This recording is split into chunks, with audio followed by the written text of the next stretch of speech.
6 o'clock, good morning, live from the Circus Sports at the Mid-Kentucky Downs studio. I'm Justin Hawkins. Updates on Nashville potentially hosting a Super Bowl per Mike Garafolo this morning. NFL owners are expected to vote Tuesday during this week's league meeting on Nashville hosting Super Bowl 64 in 2030. New Nissan Stadium would host the game in its third season of its existence. In other NFL news over the weekend, Aaron Rodgers is returning to the Steelers on a one-year deal worth $25 million. This would be Rodgers' 22nd NFL season.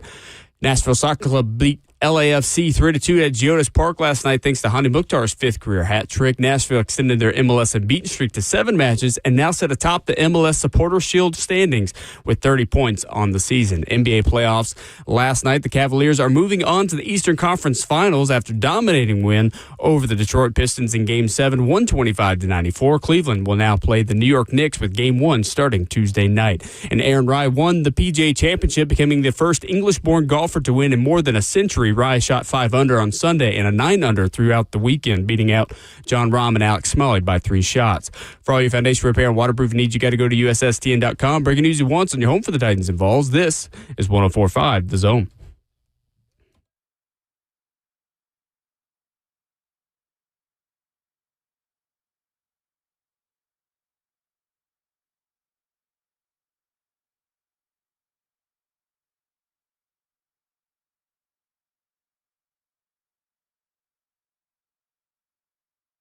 Monday morning, off and running on 104.5 The Zone on a gorgeous day that feels a little bit like summer in Nashville, Tennessee. 615-737-1045 is our number, and we stream the show live for you on Facebook Live, YouTube, Twitter, or Twitch. Some major news for Nashville's chances of hosting a Super Bowl sooner rather than later. We'll start with that coming up in a matter of seconds. This morning, we remember the Titans. Who is your favorite forgotten Tennessee Titan? Past, present, we'll talk about that in hour 2. ESPN Radio's... Or random. Yeah, that's exactly right. Random Titans. ESPN Radio's Mia O'Brien talks Jags with us in hour number 3 as we go around the AFC South. And our biggest Titans questions entering OTAs. We got that for you this morning as well. That is the voice of Rhett Bryan, Titans Radio's executive producer, in for Ramon Foster, who gets a very well-deserved day off this morning. I'm Will Bowling, Justin Hawkins, our producer. Rhett, we have a lot to talk about this morning. How are we doing? We do, and I'm doing good.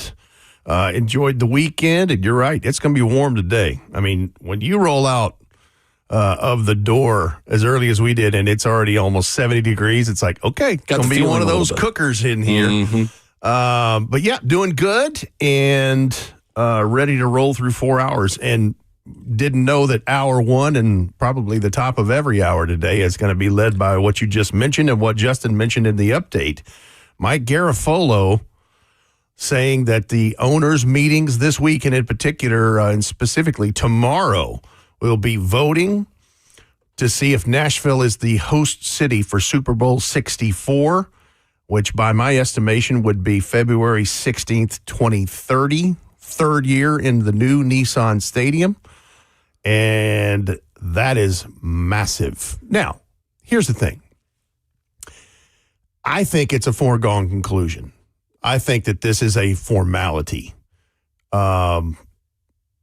I think this has been in the works for a while.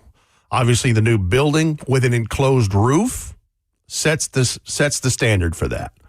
And we know that Commissioner Roger Goodell was here and took a tour of the stadium for the steel topping out ceremony back in November. So let's go. That's Nashville is as close as they have ever been to becoming, air quotes here, a super city. Nashville will be following Los Angeles, who will host this year's game on Valentine's Day, 2027, the first ever broadcast on ESPN and ABC. 2028, Atlanta for Mercedes-Benz Stadium. 2029, Las Vegas again. And then 2030, Mike Garafolo says Nashville could soon be in the queue. It does feel like a formality when it gets to this point. And we've already had the reporting from Dan Patrick, who essentially talked about this being, in his words, a done deal over a month ago. Clearly, he was on the right track, Rhett, because this is the report before the ultimate report that says official, done. And once reporters start putting stuff like this out there, it is only a matter of time. But very, very, very rarely do you see something like this go to a vote and be kind of talked about as the next logical choice so that it be something else. Yeah, because, I mean, ESPN, I mean, you mentioned Ian Rappaport has dropped this story that they filed on ESPN. It says Nashville is expected to be named the host of Super Bowl 64 in 2030. I love it. That's the first line by NFL owners who will vote for the city on Tuesday during the spring league meeting. I love it. You have been around this team since day one. You've been a part of every Titans radio broadcast and Tennessee Titans game in this stadium, and the soon-to-be new Nissan Stadium. Rhett will provide us a new chapter and obviously a new kind of step for a franchise that will have a very different and very new-looking home. What has it been like watching this city grow to the point of being able to host a Super Bowl? When, other than just the roof and the new stadium, when did this become something that was realistic in your mind? Because this is something we've been talking about, even with current Nissan Stadium, that could have been renovated to maybe put ourselves in the conversation. When did this become reality to you of this may happen one day? You started to have an inkling and a thought that this could be a possibility when they hosted the 2019 NFL Draft, and 600,000 people showed up over 3 days. The first of those events that have done that, and a lot in cities that have done it since. But that's where you started to, and listen, in talking to people from the Convention and Visitors Bureau office back then, and just, some dignitaries in town, the big thing, one of the big earmarks in the league is that you have to have, I think it's a threshold of 50,000 rooms to rent, like booking a hotel. And that's not just in Nashville. That would be like the 8-county metro area. They were at that point just about when the 2019 draft was. And think about all the hotels they built since then. I mean, Dolly Parton's Storyteller Hotel is about to open. Right. Anyway, that's one of the big ones. But when it really took off for me is when they turned over the first shovel of dirt in new Nissan Stadium to start that. That's when you started, and, the renderings had been shown that, it's an enclosed roof. I'm like, this is it. This is it. Yeah, it is. Like, everything comes here. I've been saying it for a while now, and I know I'm a broken record, but everything comes here because of that building. All of it. Everything is up for a bid and grabs. I think the draft will come back here. There's a chance the NFL Combine comes here at some point. All the greatest concerts, all of it, like you name it. I think there's a chance you get Final Four basketball here, SEC championship game maybe one day, a college football playoff. Who knows? For sure. And it's wild to think that if the date I have is correct, February 16th, 2030, it would be 30 years almost to the day, within about 2 weeks of when they played in their only appearances in the franchise. It's crazy. Super Bowl 34, because it would be Super Bowl 64. Maybe they'll be playing maybe they'll be the home team. Who knows? Well, I was just looking at the way the timing of Cam Ward's contract to work out as well. And obviously, we got to put some more wins on the board this year and keep building towards that. But at age 27, Cam Ward would be in his fifth-year option season as the quarterback of the Tennessee Titans in the 2029 season that would culminate in the 2030 Super Bowl 64 in Nissan Stadium.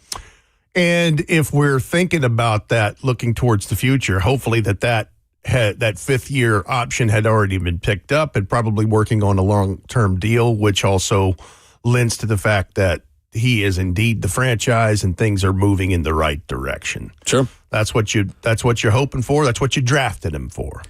So I've only been one Super Bowl week, and that was in Los Angeles for that Rams and Bengals Super Bowl at SoFi. And so I've seen one setup. So take my comments here for what they're worth, but from the setup that I've seen and the amount of things that happen, Super Bowl week building up to the game, I think fans here will learn quickly just how much there is to do in the week and really the 2 weeks when you get after conference championship weekend, building up to the game itself. I think Nashville is a perfect fit to not only be a Super Bowl host city, but be in the heavy rotation and get another one, and then get another one, because everything is so centrally located here, from the stadium being right across the river. You hope by 2030 as well, you have a little bit more buffer time to build up the other stuff around Nissan Stadium, and Braves fans who have been to the Battery and Cubs fans who have been to Wrigleyville outside Wrigley Field and know the different bars and the things that you have to do around the stadium. And that's going to come with time as new Nissan gets up for the first season coming up in 2027. And then you start to see those bars and restaurants pop up around it. And the East Bank just gets totally transformed. By 2030, I imagine more of that will be done, obviously, than what day one of Nissan Stadium will be like for fans. But from Radio Row and media stuff that will, I would imagine, be at the Music City Center, all of the hotels that are not only walking distance to that, but are also walking distance to the stadium itself. You have plenty of nice high school football practice facilities and stadiums that can be practice hubs for these teams that are, again, not 30, 45-minute drives. Right. And that's been the issue in Santa Clara, is that a lot of things are in San Jose and then San Francisco and then Santa Clara, and everything is legitimately a 30 to 45-minute drive. Why does that matter for fans? Well, I think it matters for fans because this is such a good setup that I would expect, I don't want to put unrealistic expectations on it, but when Nashville crushes it, because that's what we do here, we crush big events, I don't think this is going to be close to a one-time thing. I think Nashville becomes a heavy rotation Super Bowl city, and that process begins really this week. So, in other words, you're saying once they nail it, it's going to be a recurring thing. I think so too. And I think there's a lot to what you're saying there, and I think you're on the right path. First of all, as the landscape of the East Bank, if I'm not mistaken, once we have the final game at Nissan Stadium, January 3rd. At the end of this season, which will be unless things are going really well, which I hope they are. That's great. From my understanding, that current Nissan Stadium will immediately start demo and start to be torn down. I mean, you look at, for example, in Buffalo, new Highmark Stadium is about to open up.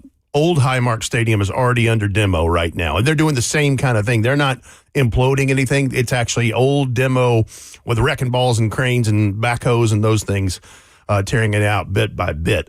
The other part of it, Nashville's already fit for a downtown template for this. They proved that with the draft. For sure. I mean, who knows? By 2030, Broadway from about 5th or 6th Avenue to the river may be just a pedestrian area, and it might not even be traffic by then. Who knows? I think it will be that week. That's for sure. Right. Yeah. And you already have a pedestrian bridge that walks you right over to the new place. So that stuff, and you're right about the central location to everything. I mean, think about it. Nashville International Airport has grown so much just in the last 20 years. And most of the teams are on the eastern seaboard. So, I mean, that's something to consider. That's why Indianapolis makes sense for things. That's why Miami makes sense for things. But, geography has something to do with it, too. But obviously, the closed roof is literally seals the deal. Literally and figuratively, right. It seals the deal. Because the weather is not an issue whatsoever. Whatever the weather, you're still going to have it. 615-737-1045, our number. Mike Garafolo, Ian Rappaport with the reporting this morning that Nashville is expected to be named host of Super Bowl 64 in 2030 by NFL owners who will vote for the city on Tuesday, tomorrow, during the Spring League meeting. We hit you with more NFL headlines coming up. Brian, Will Boldig, Ramon Will, 1045 The Zone.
Ramon Will on 104.5 The Zone. Ramon has today off. Rhett Bryan filling in.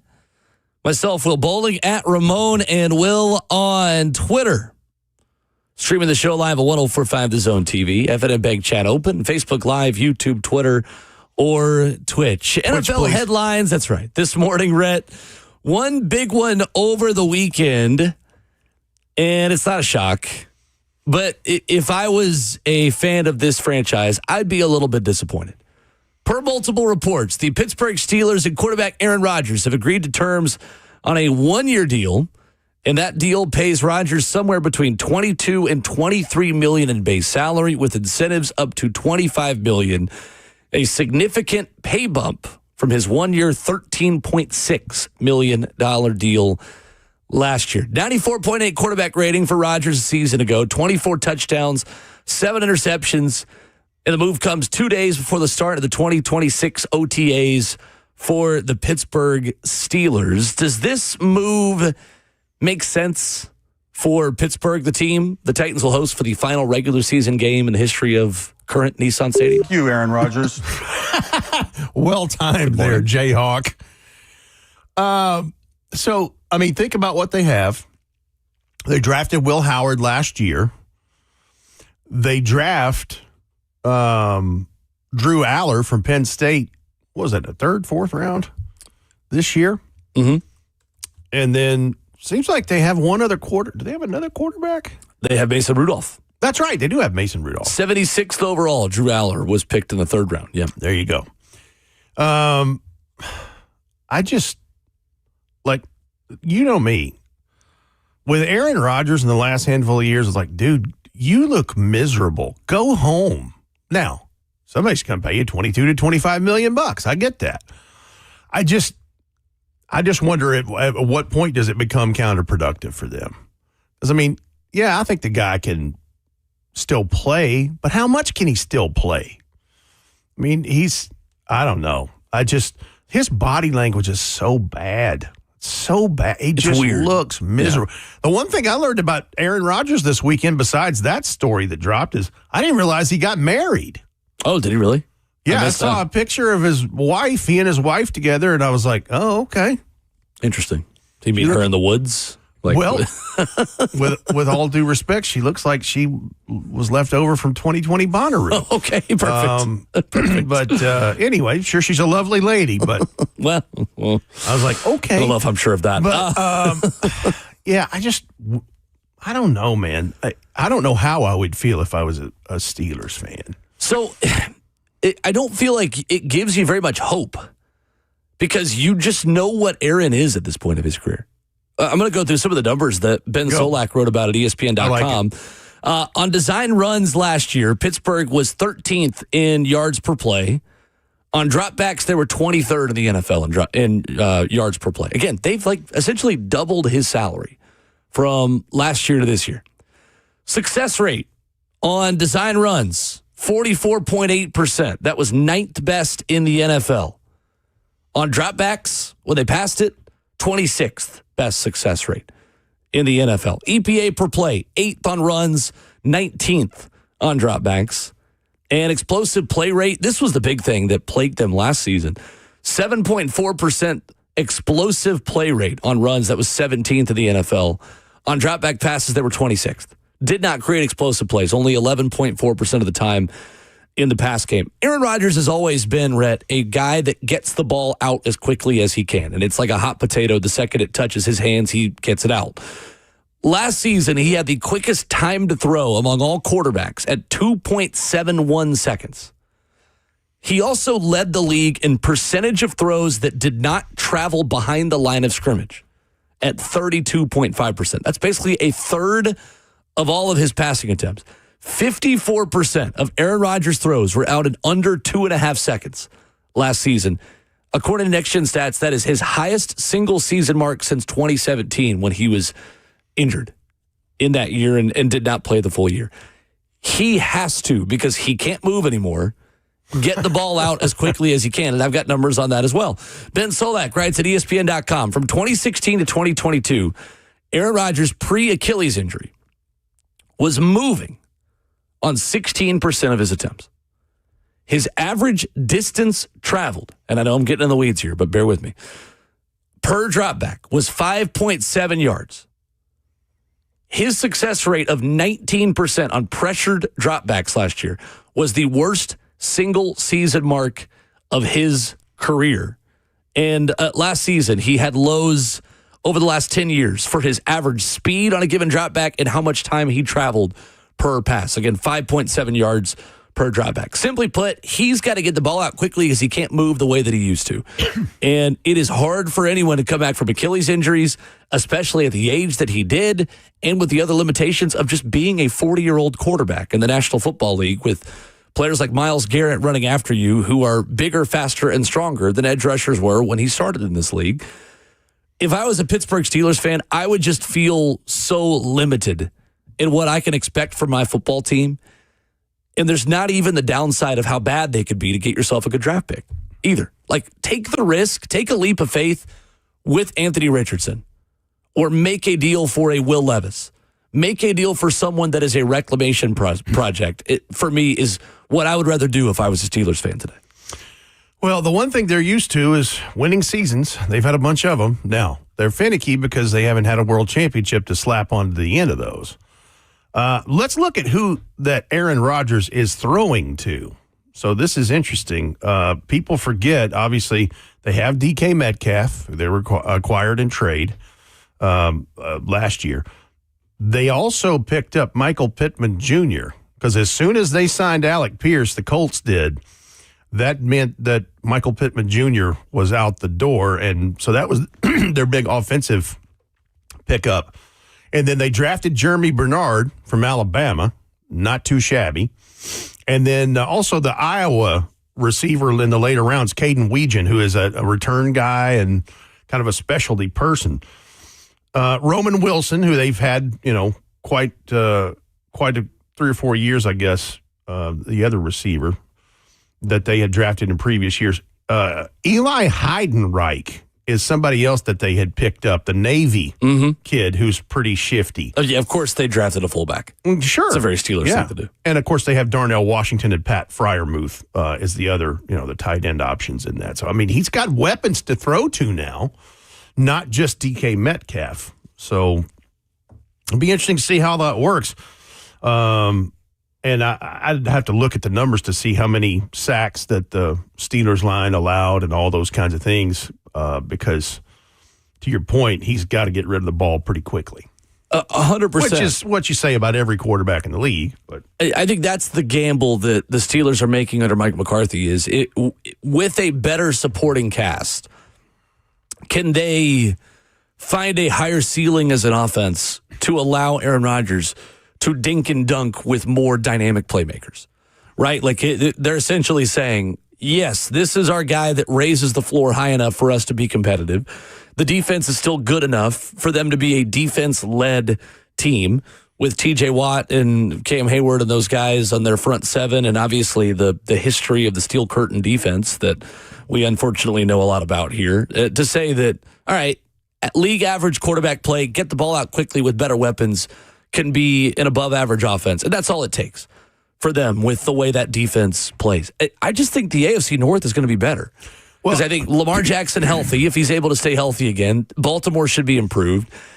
And Cincinnati just kind of keeps lingering as one of the teams with really, really high ceiling and also really low floor. And we've seen it happen the past few years when they can't protect Joe Burrow. Like, that is a division the Titans will see this year. Maybe that's where we go. I won't be here Wednesday, but we go with you on Wednesday to continue previewing the different divisions that the Titans will see this year. But the AFC North is totally up in the air besides kind of knowing what Cleveland is at this point. Any of those other three teams could finish first, second, or third, and I'd be like, yeah, that makes sense at the end of the day. So let's underline it with this. Something that, because we're outside looking in, we're not in Pittsburgh, they've hired an offensive-minded coach for the first time in decades, in Mike McCarthy. So that's something that Steelers fans are going to have to get used to, which some of them may welcome it. I mean, it's been a defensive-minded coach for a long, long time there. For sure. So that's the other part of it. is what does Mike McCarthy do? And, he's a native son of Pittsburgh, born there, raised there. But what does that look like now? Because that's, there's been a turning of the page there after, having a long tenured coaches for decades there. And they've had 3 coaches in the last 50 some odd years. It's crazy. So, totally crazy. It's a little different vibe. Sure. Kind of an under-the-radar headline of the NFL I thought was interesting over the weekend. NFL VP of Broadcast Planning, Mike North, had a number of comments in part about teams like the Titans who don't have primetime games. He made some headlines there. But there was one thing he talked about with the NFL's international slate of games, Rhett, that I felt like wasn't talked about a ton over the weekend, but lends itself to this idea that sooner rather than later, every team in the NFL is going to have an international game once a season. And that's not what this quote was about, but he's starting to lead us towards that. And the NFL, who is obviously a little overeager, I think at times, to make the international thing work and move into Australia and San Francisco, that's very publicly been unhappy about that. But during a Friday conference call to discuss the new schedule, Mike North says the trend towards more and more games and the ability to protect a limited number of home opponents might go away soon. Right now, teams have the ability to protect high-level, big-ticket item games in their home buildings that they want to play in their home buildings. For example, when the Titans last season hosted the Kansas City Chiefs, I would imagine that would be a game the Titans would tell the NFL, I have no knowledge of this behind the scenes, but a logical game to say, hey, this is a part of our premium ticket package. Teams like the Titans have these ticket deals where you have the high-level stadium is going to be packed, partly with road fans. Make as much money as you can off of those people that are willing to buy the face value tickets. This is a premium game.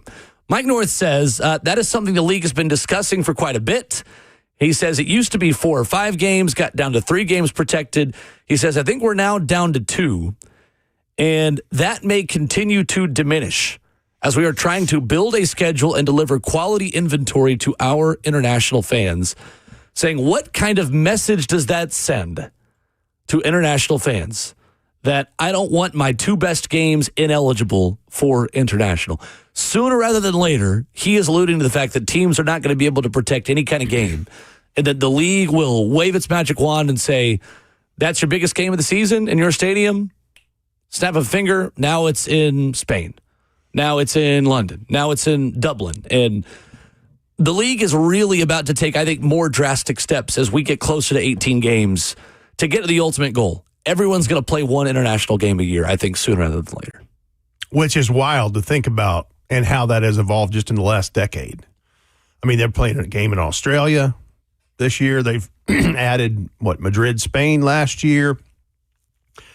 There is some concern I started to see when the schedule was released about becoming oversaturated because, they now have the Thanksgiving Eve game and then the triple header on Thanksgiving, and now the Black Friday they started a couple of years ago. It's kind of manifest destiny in this expanding to whatever. Make no mistake about this. The league will do what the league wants, to your point. I mean, the shield is the shield. It is strong. Mm-hmm.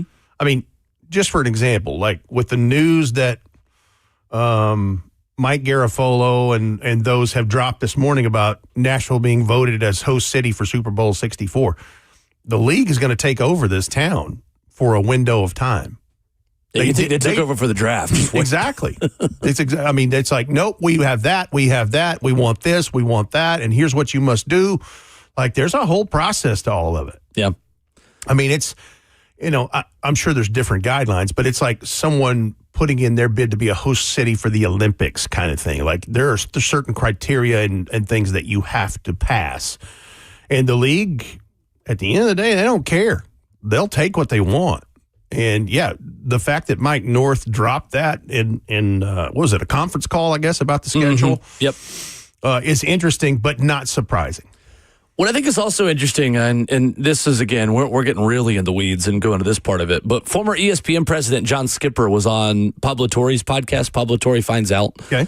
And it brought up some interesting points that in the next media rights deal, the NFL is kind of at an interesting spot, and there is a huge conversation. It gets into the political sphere about the fight between Fox versus the streamers versus the president who's involved and Roger Goodell on bringing so many streaming platforms to the table. And the traditional networks, I think, are a little apprehensive because they are understanding that tech giants like Amazon can outbid them. Mm-hmm.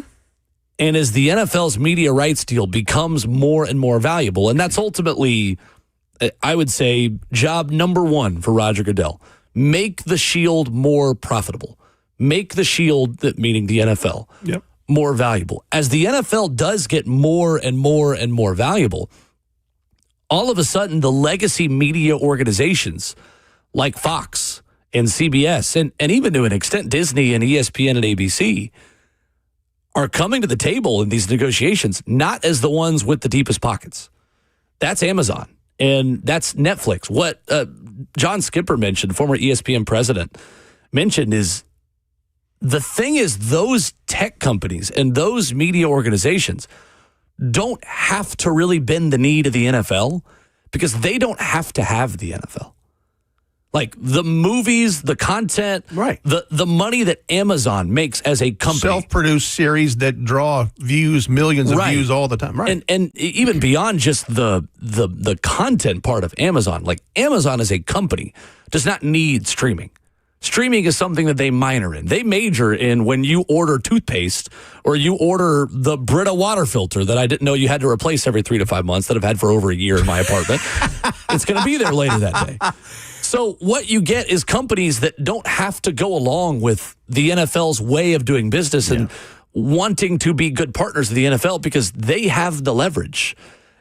I think it's such an interesting dynamic, all the streaming stuff. And I still think that the best world and the most likely world the NFL is going to live in is the fact that you have got many media partners splitting the cost of a very large pie. And I think ultimately that means we're going to be watching a Super Bowl on Amazon Prime one day. I think anything's possible at this point. I think that's on the table. Entertainment viewing has changed so much just in the last 20 years. I mean, listen, I had a Netflix subscription where they dropped 2 DVDs at your house and you had to keep the queue going, what the next movies you wanted or whatever. Because, and that's the gaffe that Blockbuster could have bought them years ago for like $50 million. Like Blockbuster would still be a household name right now. But think about all of the things that the networks have been fighting for the last decade or so. Because how many streaming subscriptions do we all have? Because we want to see this show and that series, and that's a limited release. Like, I've got HBO Max, I've got Netflix, like all of it, Amazon Prime. Right. ESPN Plus. Yeah. Prime has NBA playoffs, too. I mean, Correct. again, like same old situation. Correct. Duck in the YouTube chat says, there's going to be a day where the 1 p.m. slate will be streaming only. Yeah, I think there's a world where that's 100% the case. And you start to see that be the next step of, okay, well, now that we've established these networks that maybe they just pick, we just want prime time.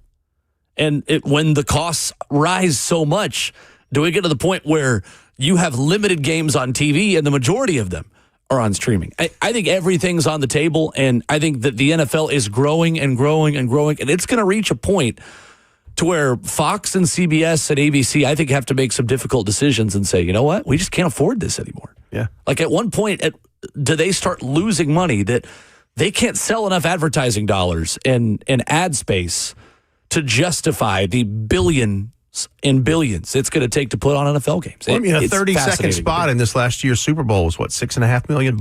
Right. Something like and that. if you have the Super Bowl that year, then yes, you can justify those costs because you can sell the ad revenue for a Super Bowl, which is. But what is it for a Week 12 game with whoever? Right. Yeah.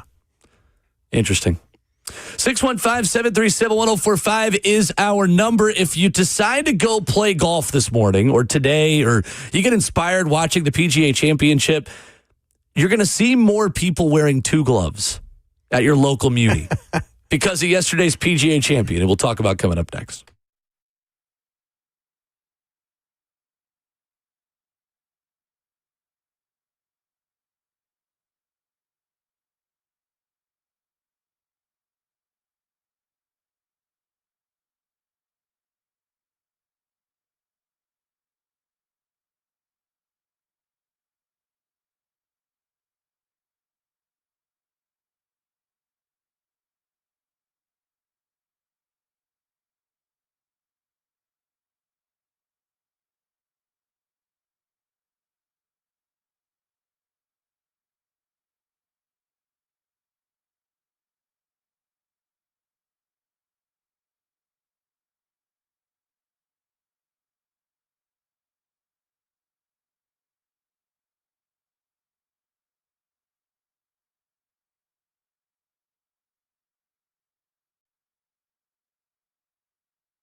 Wrap it up, hour number 1 on Ramon and Will.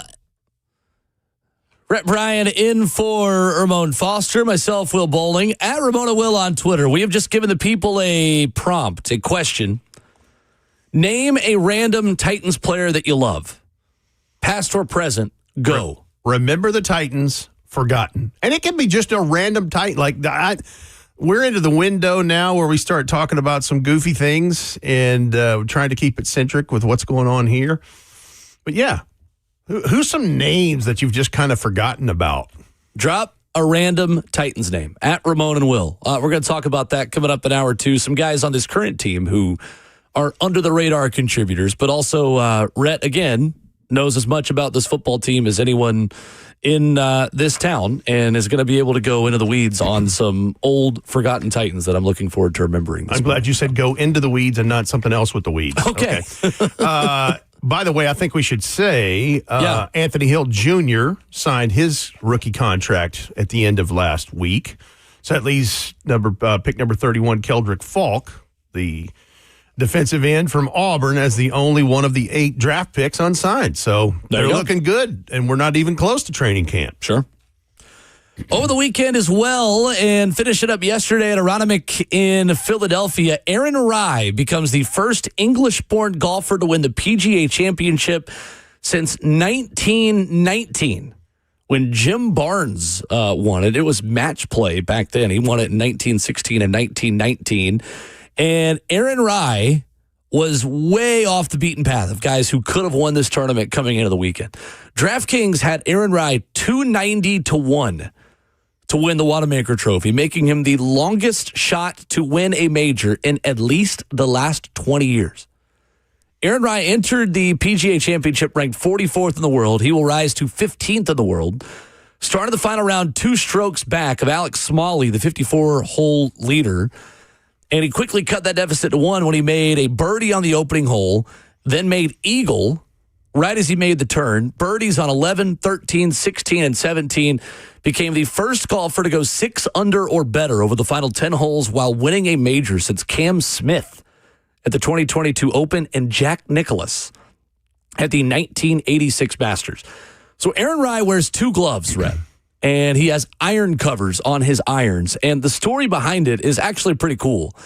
Rory McIlroy said yesterday, you won't find one person on property who's not happy for him. Xander Schauffele said as well, he is one of the princes, one of the nicest guys on the PGA Tour. So he wore 2 gloves when he was golfing as a child in England to combat cold temperatures, and would golf in the winter with his dad. Went back into the warmer months after golfing throughout a winter through his dad. Felt like he couldn't grip the club very well. He said, well, why don't I just wear 2 gloves? Like, not even a superstitious thing. Like, it is legitimately so he can grip the club the way he got used to as a kid in the winters in England.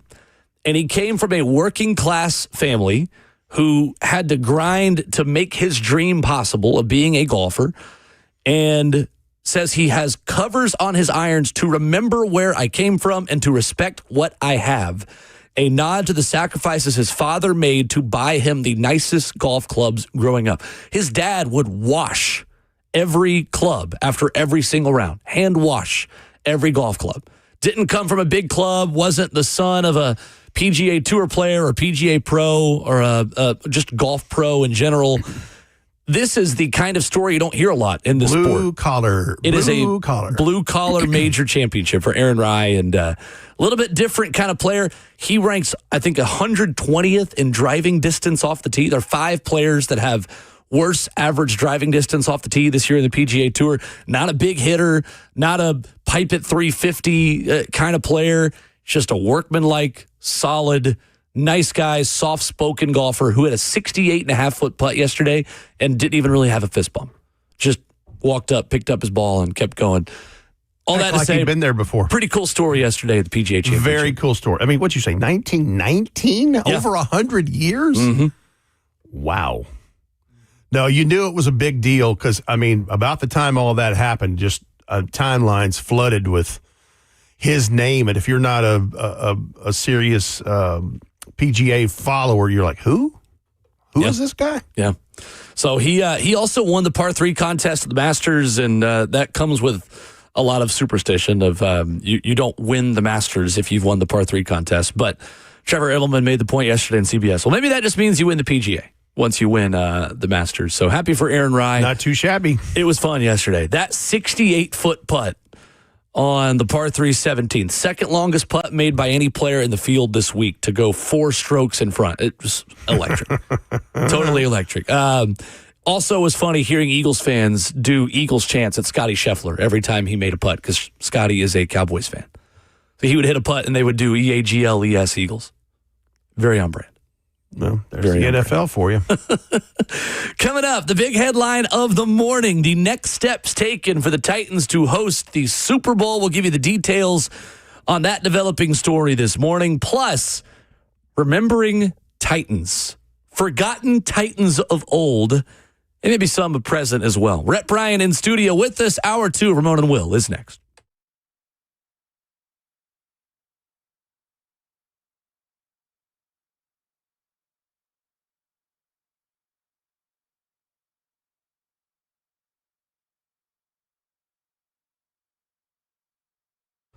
What's going on? It's Will Bowling for my friends at Fleet Feet Nashville. I love talking about Fleet Feet because I have been a Fleet Feet customer since I was in high school. As a former college distance runner, I understood the value of not only getting the best technology and the best shoes I could get to keep me healthy and get me back on the roads feeling good, but also the right fit. And at Fleet Feet Nashville, they go the extra mile to make sure that you get put in the right shoes. They take you through this really impressive, detailed process. You're going to get your foot measured. You're going to have all of the details in your email. Not only are they going to put you in a couple of shoe options to try out while you're there, you're also going to get to try the different inserts and the different things that can help make that shoe the perfect fit for you. So whether you're like me and you are looking to compete at the highest level, or you're just looking to get out on the roads and don't know where to start, head online to fleetfeetnashville.com. Conveniently located all around Middle Tennessee. Head online and get fit today at fleetfeetnashville.com.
7 o'clock, good morning, live from the Circus Sports at the Mid-Kentucky Downs studio. I'm Justin Hawkins. An update on Nashville potentially hosting a Super Bowl per Mike Garafolo this morning. NFL owners are expected to vote Tuesday during this week's league meeting on Nashville hosting Super Bowl 64 in 2030. New Nissan Stadium would host the game in its third season of its existence. In other NFL news over the weekend, veteran quarterback Aaron Rodgers is returning to the Steelers on a one-year deal worth up to $25 million. This would mean it would be Rodgers' 22nd NFL season. Nashville Soccer Club took down LAFC last night 3-2 at Geodis Park thanks to Hani Mukhtar's fifth career NSC hat trick. Nashville extended their MLS unbeaten streak to 7 matches and now sit atop the MLS Supporter Shield standings with 30 points on the year. And NBA playoffs last night, the Cavaliers moving on to the Eastern Conference Finals after dominating the Detroit Pistons in Game 7, 125-94. Cleveland now will move on to play the New York Knicks. Game 1 starts Tuesday night. And Aaron Rai won the PGA Championship in Philadelphia at Aronimink, becoming the first English-born golfer to win in more than a century. Rai shot 5 under on Sunday and 9 under throughout the weekend, beating out John Rahm and Alex Smalley by 3 shots. For all your foundation repair and waterproofing needs, you got to go to USS.com. Breaking news at once on your home for the Titans and Vols. This is 104.5 The Zone.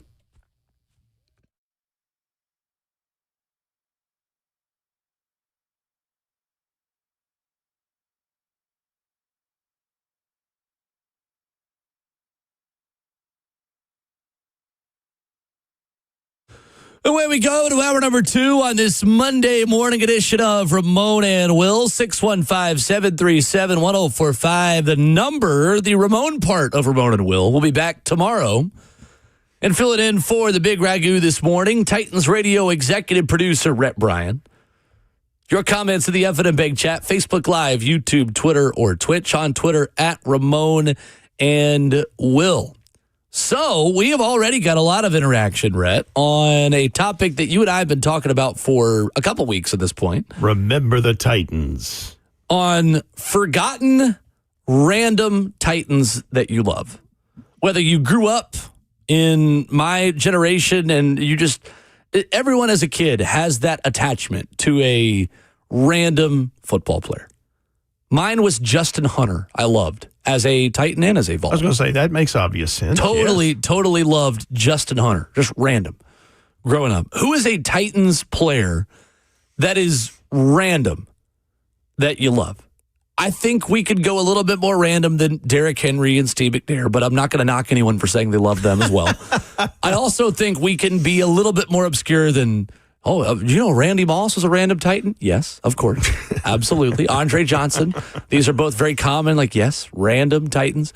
Who is a random Titan that you remember that you have an attachment to? 615-737-1045. We'll also lead that into a bigger discussion about who under the radar this season could have an impact on the Titans in 2026. But, Rhett, we already have a lot of submissions on this on Twitter. Yes. The F&M Bank chat is ablaze in a good way with comments on this. And you have been around many a Titan that is not a Pro Bowl, not an all-pro player, but I imagine that you form connections with and you watch playing football here for this team. Absolutely. And listen, if we're going to play just random names, I've got a million of them in my head. Yes, you do. Just to spit out. But one right here in the F&M Bank chat that is interesting. Somebody mentioned Jonathan Cyprien, the safety. That's a great one. And I had a conversation recently with Delaney Walker about this. People forget that in the 2017 playoff game in Kansas City, where Mariota threw a touchdown to himself, it was batted back to him. Early in that ball game, Jonathan Cyprien comes over the middle and absolutely waylays Travis Kelce. Sure did. And pretty much knocks him out of that ball game. Because Titans were trailing in that thing anyway. And it's probably a much different game if Jonathan Cyprien doesn't lay the wood to him over the middle. So that's a great one. That is a great one. And he obviously, too, with the way his injury went at the end of his Titans career, that had that training camp knee injury that knocked him out of his really last season as a Titan. And that caused the Titans to go get Kenny Vaccaro, who obviously played a really big role on the 2018 defense and 2019, but really just spent that 1 year here as a starter in 2017, had the training camp injury in 2018 and never played for the Titans again, and was let go and then finished his career in Philadelphia, Atlanta, and San Francisco. Jonathan Cyprian's a great one. I like that one. What else you got, Rhett? Other forgotten Titans that you thought about within all of this? How about Ropati Patoatua? Remember him? Wow. Yes. How about that? How about Did not have that on how my about running back John Simon? How about running back doggone, I had his name and then I just lost it. I mean, there's some great ones. People are saying Randall Godfrey. People are talking about Drew Bennett. Drew Bennett is beloved. I loved Drew Bennett. So there is a stretch of 3 games down the end of the 2004 season where Steve McNair's hurt and Billy Volek, and he just had something. They were connecting on catches and touchdowns galore. Yeah, you're right.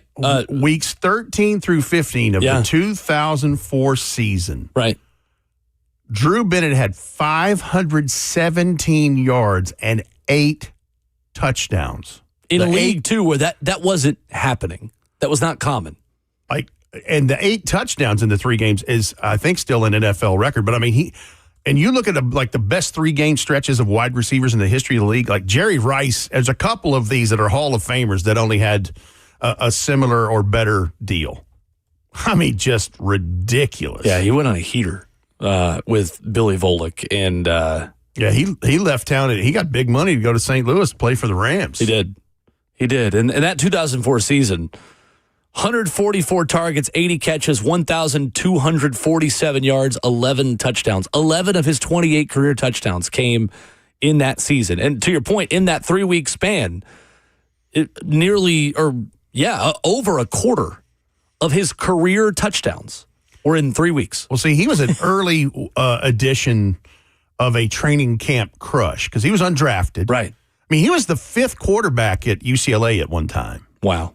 He was a QB converted to wide receiver, and just great dude, and had some electric moments, especially in that 2004 season. You can make the argument he's the best undrafted in Titans history? Best undrafted player? He's right up there. Yeah. I mean, if we're talking about that in a technicality, it would be Nate Washington. But now he wasn't undrafted and selected by the Titans. Right, for sure. But yeah, he'd be right there. A couple that I got here, Oilers era. I actually did not know this till I looked at this yesterday. 1986, Mike Goldick was drafted by the Houston Oilers. Sure. Before he ever played anywhere else. Had 1 sack for the team in 1986. Only spent a season with the organization. I've got 2 other players who only spent training camp here and latched on elsewhere. One of them you'll have better opinions and feelings about than the other one. LeGarrette Blount. 2010 Tennessee Titans. Spent 2010 with the team in camp. Didn't make the initial roster. And obviously latched on and won a Super Bowl and went to Tampa, went to Philadelphia, and had a great career. The one that still haunts me to this day, though, Rhett, talking about having a lot of production in a short amount of time over the course of an entire career. How about Jack Doyle? Spending 2013 with the Titans in training camp and then making the Titans pay for it over the course of his entire career. An all-time Titans villain, kind of under the radar. Yep. Like DeAndre Hopkins had a lot of games against the Titans back for the Texans. Around the same time, Jack Doyle had 5 touchdowns in his career against the Titans. And this was not a player that was lighting it up on the stat sheet. Yep. I mean, it was good, fine tight end with Andrew Luck and the Indianapolis Colts. Over 20% of his career touchdowns were against the Titans in his entire career. He had 5 touchdowns in his career. Spent 2013 with a team in camp. The one that I always hit you with, and it's crazy, for an organization that had so many seasons of great running back play, and I think the one who's underappreciated within all of it is Chris Brown, the pride of Colorado Buffalo, mid-2000s. Chris Brown was an underappreciated Titans running back, and when you obviously are right before Chris Johnson, that is understandable why he maybe is a bit more forgotten. In 2015, Western Kentucky's Antonio Andrews led the Titans with 520 rushing yards. How about that? That's all it took to lead the Titans in rushing yards in 2015. In a season that obviously ended up with Mike Mularkey taking over as interim for Ken Wisenhunt, the Titans earning the number 1 overall pick in the 2016 draft, which would lead them to acquire the draft picks to select Derrick Henry. The second leading rusher that season, and SEC football fans remember him, and Titans fans will too, Dexter McCluster. Oh, yes.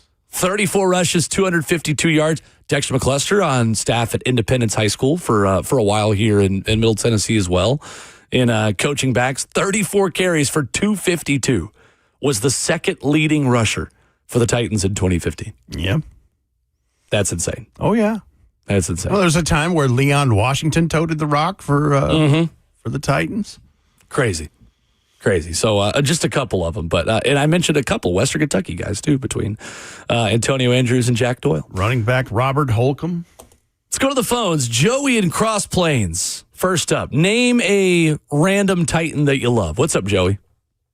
What's up, Rick, Gordy, B, Brian, and Will?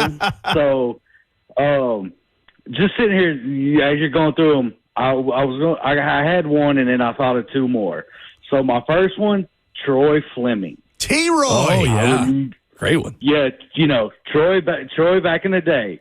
The second one that I thought of, and you're talking about running backs, and this is what made me think of him, and plus sitting in the stadium, and when he ran the rock, they always played Big John, and that was I think his name was John Payton, the son of Walter Payton. I can't remember exactly what year that was, but I remember he was a running back for this team. And then the third player, because he scored a touchdown on a 4th, and I don't remember what it was, but it was a fake punt, and that was Dane Cruikshank. Yeah, absolutely. Pride of Arizona. I like it. Thank you, Joey. Those are good ones. Yeah, absolutely. Appreciate the call. Joey Cross Plains. Jarrett Payton, the name he was looking for. Jarrett Payton. That's right. Dane Cruikshank. I forgot about that. That was Mike Vrabel's first win, wasn't it? Kevin Byard to Dane Cruikshank on the fake punt week 2 against the Houston Texans. Because they didn't have anybody to think about what happened the week before was the longest game in NFL history. Right. Marcus Mariota has the problem with the elbow or the nerves in the hand, whatever it was, and he did not play. Dennis Kelly had some kind of mysterious illness and hadn't been playing at tackle. Lawan had been knocked out in that Miami game. Delaney Walker broke his leg in that game and admitted to me recently like he was never really the same after that. Mm-hmm. And so, they had to do, and that was week 2, 2018 at Nissan, divisional game and a win over the Houston Texans. It was a 66-yard scamper for Dane Cruikshank. Bunch of submissions on Twitter at Ramon and Will where you can write in. JC Jack says Lorenzo Neal and Kyle Vandenbosch were fun to watch. How about Josh Evans? Big Josh Evans. Yeah. R.I.P. Big Josh. He was a good one in the middle of that defensive line. Perry Phoenix. A.J. Trapasso, preseason legend. Talk about fake punts, too. That was Hall of Fame game. Well, he did the around the world. He put the football behind his back on the fake punt and ran for a touchdown. Legendary. He's also the one who hit the Jumbotron at that point, Cowboy Stadium at Jerry World. Yeah. And that was the big story of like, hey, this Jumbotron is kind of low. Not as big of an issue anymore. Justin, what you got? Forgotten Titans. How about tight end Aaron Kinney? Oh, sure. Yes. I loved Aaron Kinney. I was going to go another tight end, Craig Stevens. Oh, yes. Who stuck here for a while as well as a good blocking tight end. Ben Hartsock. Ooh, that's a good one. Peter Sermon.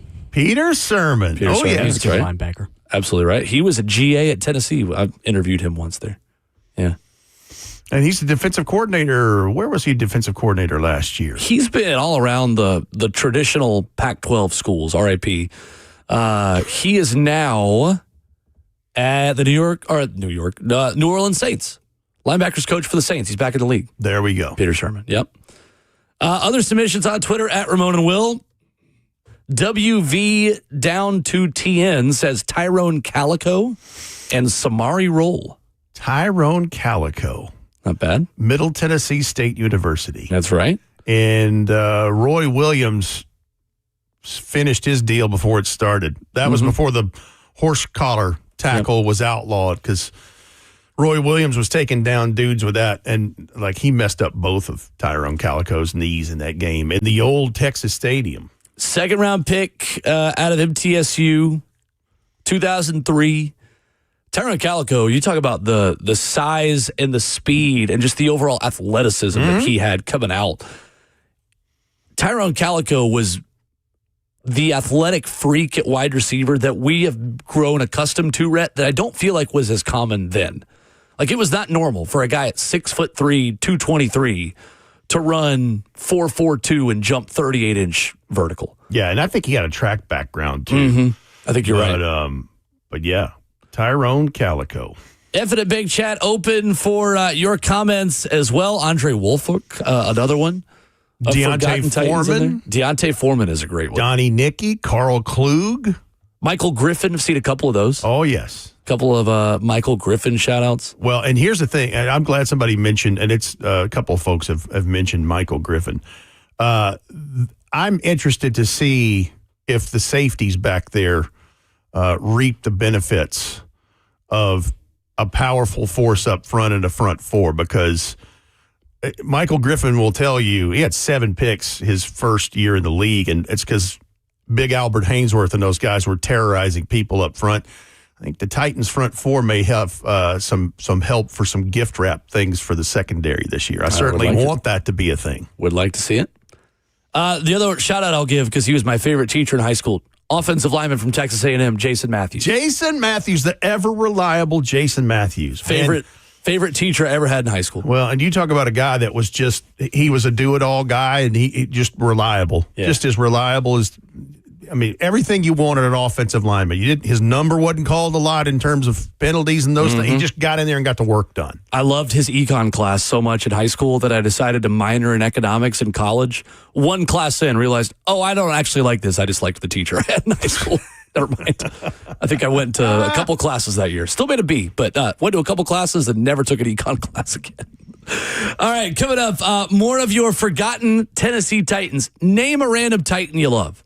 615-737-1045. We'll talk as well about guys under the radar who could have a big impact this season. I've got one in a contract year that I think we're forgetting about. We'll talk about coming up next.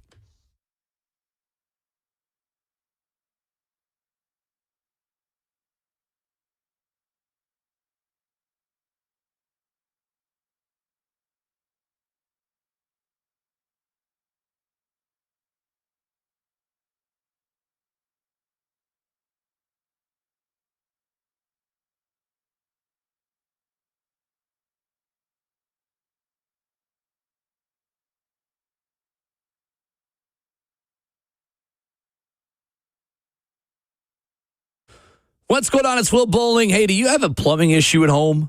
Whether it's a leaky faucet, a clogged drain, or a water heater that's gone cold, the plumbing professionals at Lee Company have your back.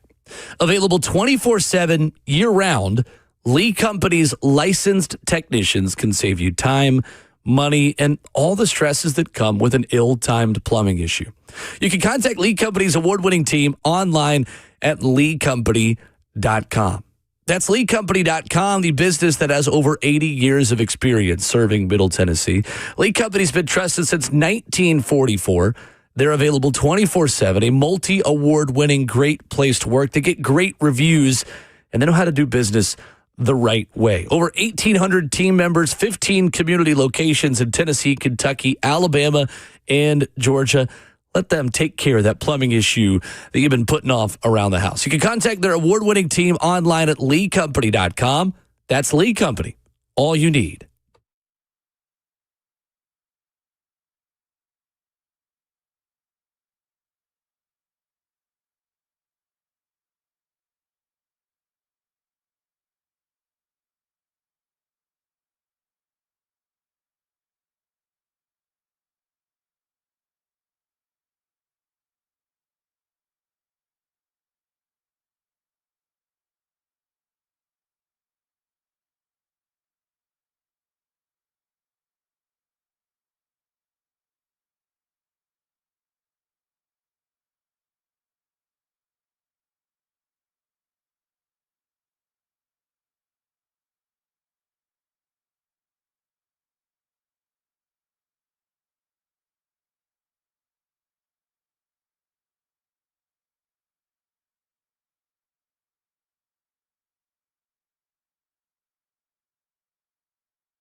Ramon Will rolls on. Hour number 2 of this Monday morning. Rhett Bryan filling in for Ramon today, who will be back with us tomorrow. Myself, Will Bowling, Justin Hawkins, at Ramona Will on Twitter, 615-737-1045. We have asked you for your favorite random Tennessee Titans that you love, and you guys have blown us up on Twitter, at Ramona and Will. We'd love for you to follow us there while you are hanging out and letting us know random Titans that you love. And you can call in with your submissions as well. 615-737-1045. Titanomics up next in the borough. What's up, Titanomics? How we doing? Good morning, gentlemen. Have you guys said Craig Hendrick yet? Craig Hendrick. We've not, but that's a great one. Also, Mark Mariani. I like it. And Jason McCourty, Ron Werner, and Algie Crumper. Wow. I like it. That's a pretty good lineup. It's a good list, Titanomics. Thank you for the call. Yeah, Craig Hendrick was one of the star free agents prior to the 98 season, Tennessee Oilers.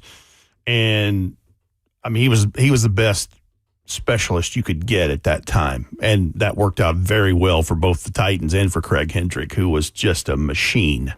And a really good, you talk about a good golfer, good athlete, a dude, I don't know how many times, he had that devastating knuckleball that kept returners just mesmerized and then crushed when they were trying to go. And then he passed that along to Brett Kern, and Brett Kern kept it going.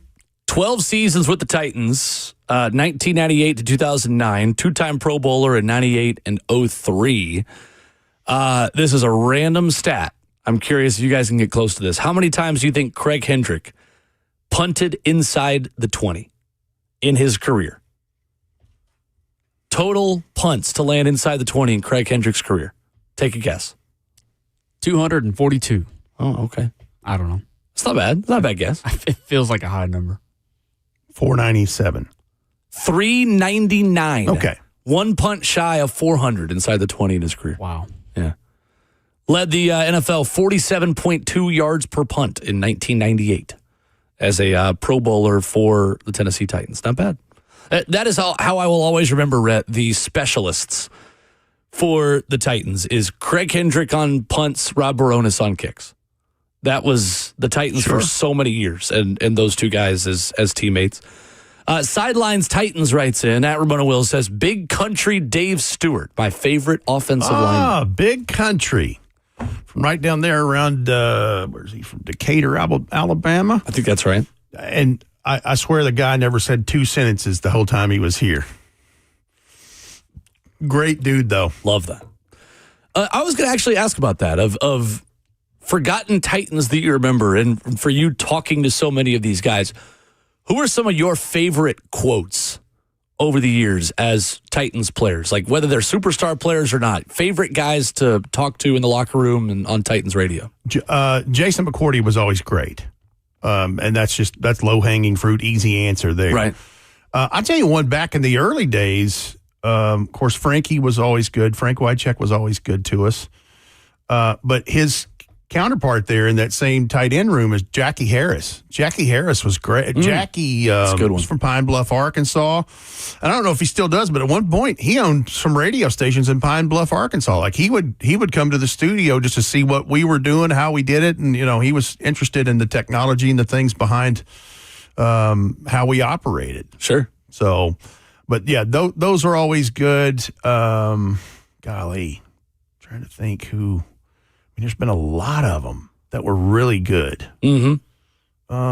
Even like DeAndre Hopkins was very approachable. Like if you did an event with him or you did something with him, and it's like, okay, I know you're good, you're cool, sure. And so the other part of it is just I'm not always looking to get some controversial quote or whatever. I'm looking to get something for a story we're doing, and sometimes I'll ask a tough question. Sure.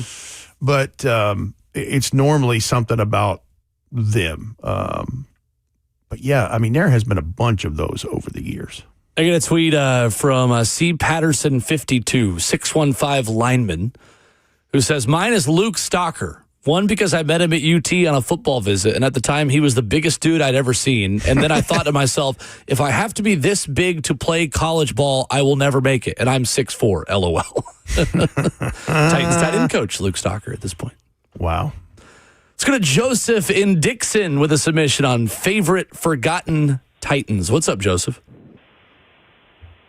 What's up, guys? I love y'all's show and appreciate you guys having me on. Yep. Past player that I loved watching, and actually I got a funny story, is Colin McCarthy, middle linebacker. Yeah. I remember going back to the games back in the day every Sunday we listened to the pregame show, and he said, man, just watch out for that number 42, that Colin McCarthy guy.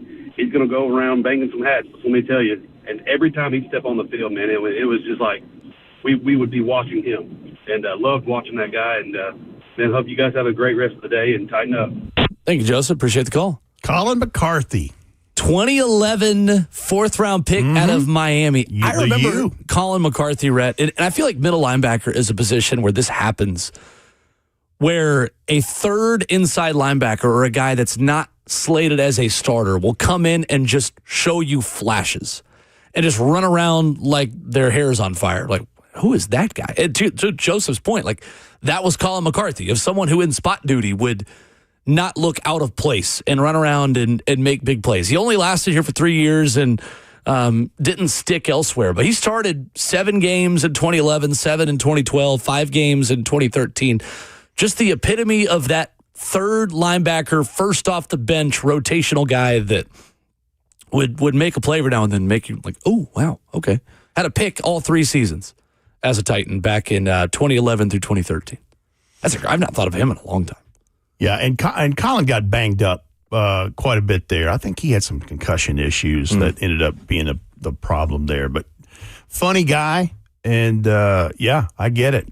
I remember him putting on a uni plenty of times. Somebody in the F&M Bank chat mentioned Avery Williamson and saw him on the rookie OTP, the thing I hosted with 4 alum and all the rookie class that's on the OTP, the latest OTP. Nice. And nice. Now Avery, he has dropped some lbs. He looks like a safety now. He looks like nice. I mean, he's because he played about 246 to 250, and he's nowhere near that right now. I mean, he is lean. Nice. He's a lean, mean fighting machine, and has moved back to his hometown of Milan in West Tennessee, and is back living on his family's farm that he grew up on. That's awesome. And working with cattle and working with chickens. Like, he's just a West Tennessee country guy. Kind of like a guy we think about on this show. Right? That's absolutely right. Darius on YouTube says Jason Babin, another good one.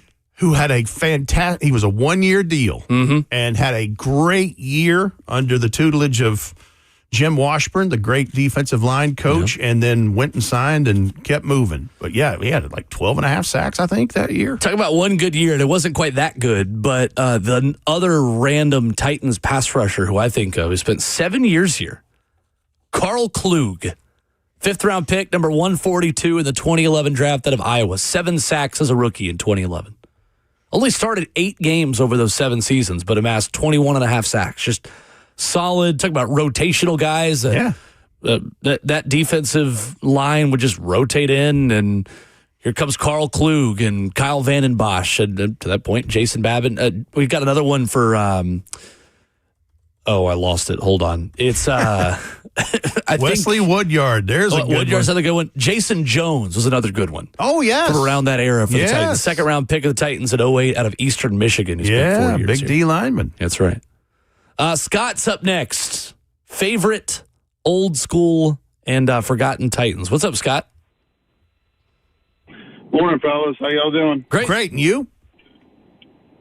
I'm good. Hey, I moved here in '97, the same year the Titans did. Of course, they weren't in town for a couple of years, but so I'm going all the way back to the Super Bowl season. I haven't heard these guys mention. I'm naming a group for a Super Bowl team and for a defense that was as awesome as that year and the 2000 year was. You couldn't get a more workmanlike, blue-collar, no-name group than Joe Bowden, Baron Wortham, and Eddie Robinson. Those guys just made tackles in that defense. And not heralded. I don't think any of them ever really went anywhere else, did anything. I'll tell you what, I love those guys back in the day. I like it. Thank you, Scott. Appreciate the call. It's a good memory. He ain't wrong. And then you had Blaine and company holding down the back end of that thing. That was some good stuff. Listen, I said it a gajillion times. Javon Curse was the lightning in the bottle that needed that thing. Because they had really good stuff all around in the 3 levels, but he was the one that kind of just lit that powder keg. Let's go to Brian up next on Forgotten Titans. What's up, Brian?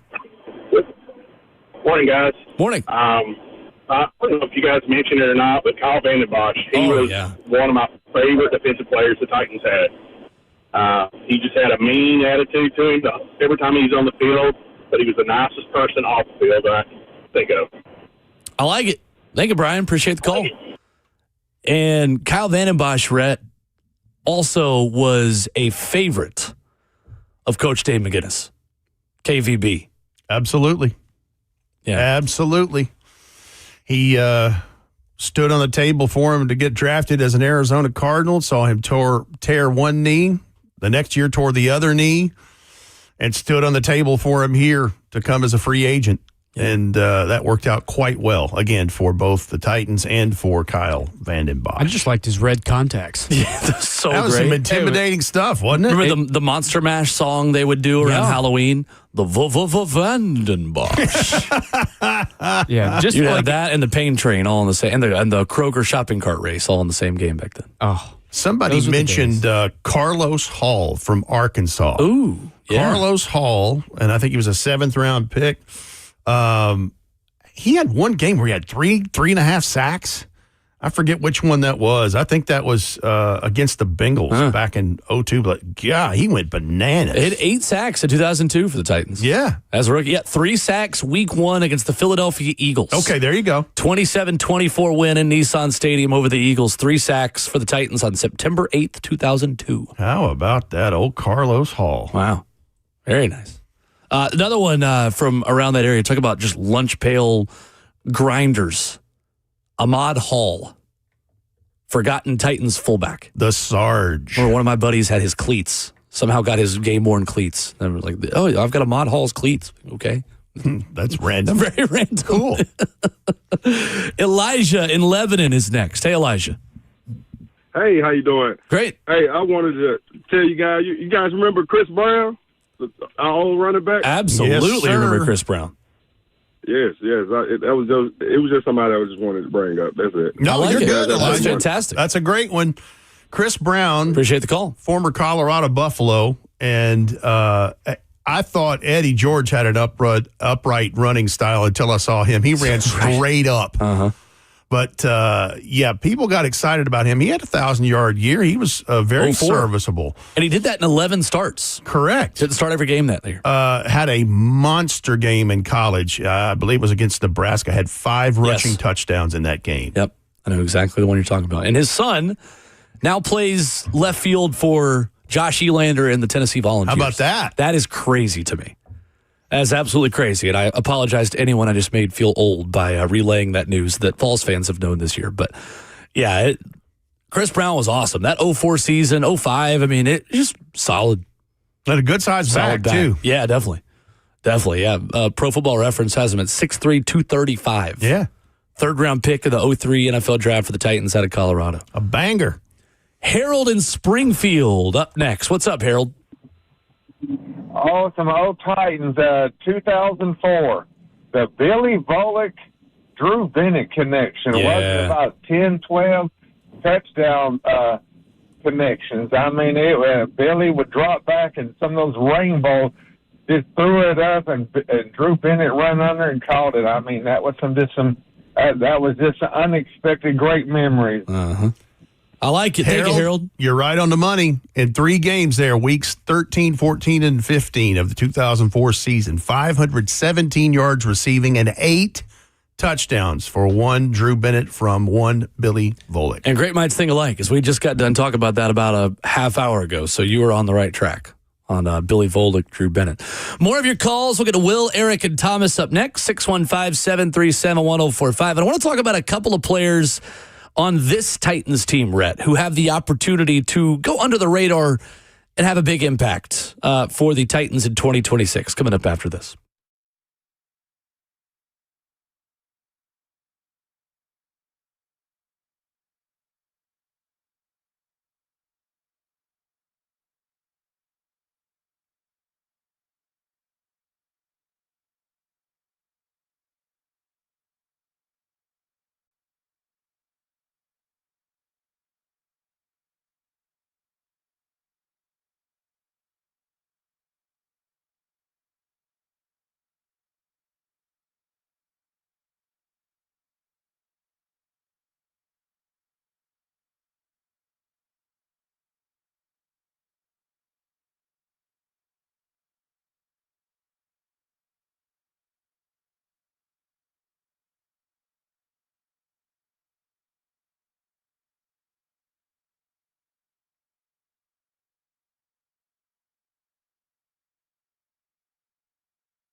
Wrapping up the first half of the show here on Monday mornings, Ramon and Will. No Ramon today. He'll be back with us tomorrow.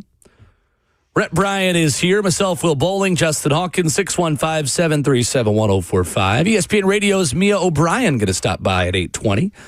Get a little AFC South enemy territory preview. Talk a little bit of Jacksonville Jaguars, something we'll do on all the teams of the division over the course of the next few days. We've been talking about forgotten favorite Titans this morning, and many of your submissions have been excellent. Ton of calls, ton of tweets, and we go back to the phones where Will is in Nashville up next. What's up, Will? Hey, guys. This is more of a one-hit wonder, but, the Titans have had a lot of great running backs, and Eddie George, Chris Johnson, Derrick Henry, but I'm going to give you Skip Hicks. He had one game versus I think it was the Packers game. It was a night game. I think he scored like 3 touchdowns, came out of nowhere. But that's my forgotten Titan for day is Skip Hicks.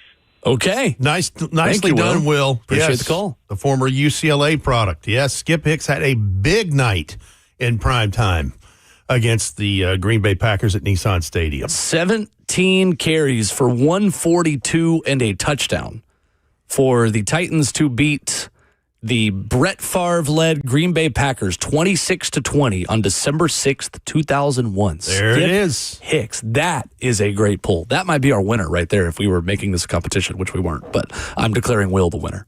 Also because he has a great name. Let's go to Thomas in Nashville up next. What's up, Thomas? Hey, what's going on? Morning. So I feel like that 2018 doesn't get a lot of credit.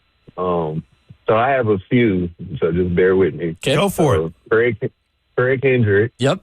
He was reliable for a long time. Justin Gage. He was the number one receiver, which to a lot of teams at the time, he wasn't the number one receiver. Then a lot of people forget about Cortland Finnegan just because of that Andre Johnson thing, but he was arguably a top 3 corner in the league at the time. And the last one, I go Lindell White because everybody starts with CJ, but they forget about Lindell. And, yeah, that's pretty much it for me. I like it. Thank you, Thomas. Appreciate the call. Number 1 seed in the AFC, and the Baltimore Ravens came in and did what Baltimore Ravens do. Yeah, they did. And I'm convinced, I'll never forget, right there towards the end of the first quarter when they basically I saw them in the pile ankle twist on purpose CJ2K's ankle, which took him out of that game, and he had, I think, nearly 70 yards rushing at that point in the game. Yeah, and that would have been a little different story. Heartbreaker. But yeah, that 08 team was something. They're so fun. Started off 10-0. That's right. Eric in Columbia up next. What's up, Eric? So everybody remembers Derek Mason and Kevin Dyson from the Super Bowl run. But the one that stuck out a lot to me, and it was probably because of his Lazy Boy commercial, and that's Chris Sanders. Yeah. That guy was very reliable. He sure was. Thank you, Eric. Appreciate the call. Yeah, Chris could make those deep routes and deep shots because he had a track background and tippy toes. Had tippy toes at Ohio State. Yeah. He broke some of Jesse Owens's records in track. I'm doing the Tennessee State High School Track Championships broadcast on Wednesday Tippy, with him in Knoxville. Old Tip. Yeah. Tell him I said hello. Love Chris. He's the best. Absolutely. Great guy, great football player, and incredible runner as well at, as he will always remind me, the Ohio State University. Of course. So, Rhett, who is under the radar on this team? Bringing it back to the present Titans, who you think could have a big impact for the team in 2026? I'm just going with some of the did you say I needed to pick undrafted or drafted? Anybody. Okay. Just anyone under the radar who you think could have a big impact this season. With where we are with the offensive line, which in my opinion is a little incomplete, I'm saying don't overlook Fernando Carmona and Pat Coogan. And I would put Jackson Slater, last year's 5th-round pick, in that as well. Mm-hmm. With where we are with maybe center and right guard are on the offensive line. I would just start there. And then I've liked this pick since they made it in day 3, and that's running back Nick Singleton from Penn State. You know how much I love Tajay Spears, and Tony Pollard has been fantastic for this team. But I just feel like that guy adds some value in that room. especially if Tajay has issues staying on the field, which he has, unfortunately. But I'd just start with those three rookies. And because listen, you want Keldrick Fault to do good things up front. You want Carnell Tate to be catching footballs like there's nobody's tomorrow, and Anthony Hill to be tackling people and going crazy in that second level. But those day three guys, there's three of them right there, I think, have a chance to be a contributor. For me, I think Tajay Spears is the guy who really has maybe the most interesting roster position on this team entering 2026 to me. How does he respond in a contract year to the Titans drafting someone with a similar skill set?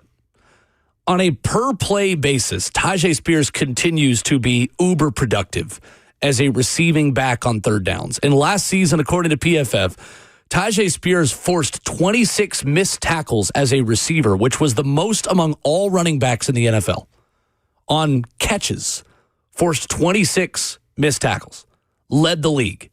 283 rushing yards. The stats, just in terms of overall production, don't tell the entire story of what he is on a per-play basis and some of the just more efficiency numbers. But the way that he responds, if he can stay healthy, you talk about the iron sharpening iron and the opportunity for a player like that to be pushed a little bit by the Titans trying to replace him. Because long-term, that's what they're trying to do with Nick Singleton. How about just with every position on the roster at some point? I mean, it's inevitable. For sure. I think along the same lines, less of an urgency because obviously he's only going into his second season. I think Femi Oladejo's fit on this team, going from a 3-4 outside linebacker to a 4-3 defensive end, battling now with Jermaine Johnson and Jacob Martin and the other guys in that edge room. He was starting to come on a little bit last year as a run stopper and as a edge setter, and he was flashing as someone who was more than serviceable in run defense. Now, when you draft a player in the second round as an edge rusher, you want a lot more than just run defense, and I'm not going to argue with anybody on that. 0 sacks in 6 games, only made 2 starts, 7 total pressures. I'm fascinated to see what Femi looks like now, really with his second full offseason as an NFL edge rusher coming off of injury. I like that. I'm going to see you another player on defense that has an interesting spot on this roster as it going forward. I'll get to that in a moment. Femi, if I'm Femi, I'm talking to Derek Morgan, who did exactly the opposite. Because Derek Morgan was a 4-3 hand in the dirt, the end. And then when they moved to a 3-4 defense, he moved to an outside linebacker pass rusher. So this is the opposite of that for Femi in this. So I would be talking to him on that transition, how that works, the whole bit, because there's a guy that lived it. And then the other person I would say, you talked about Femi as an interesting person on this roster as it pertains to numbers and position group. And you also mentioned Tajay Spears. I would go another step in the second level and with Cody Barton. Because Anthony Hill Jr., who is a young fella, but a second-round pick at pick 60, they're going to run a 4-3 base. But when they get to 4-2-5 and they run a lot of nickel or big nickel, who goes off the field? Because Cedric Gray's there is a tackling machine already. And you have James Williams, who is rotating in as he moved from the third level to the second level. So Cody Barton is another name that you have, like, okay, let's see how this plays out. I like it. Good submissions. Good stuff. I appreciate all the calls and the interaction on it. That was fun. Very cool. And the peoples did not let us down. That's right. 615-737-1045, our number. The big story of the day, though, we've talked a lot about the past over the last hour. The future of the Titans in new Nissan Stadium. The latest developments on the Titans hosting a Super Bowl. We've got that for you again coming up next.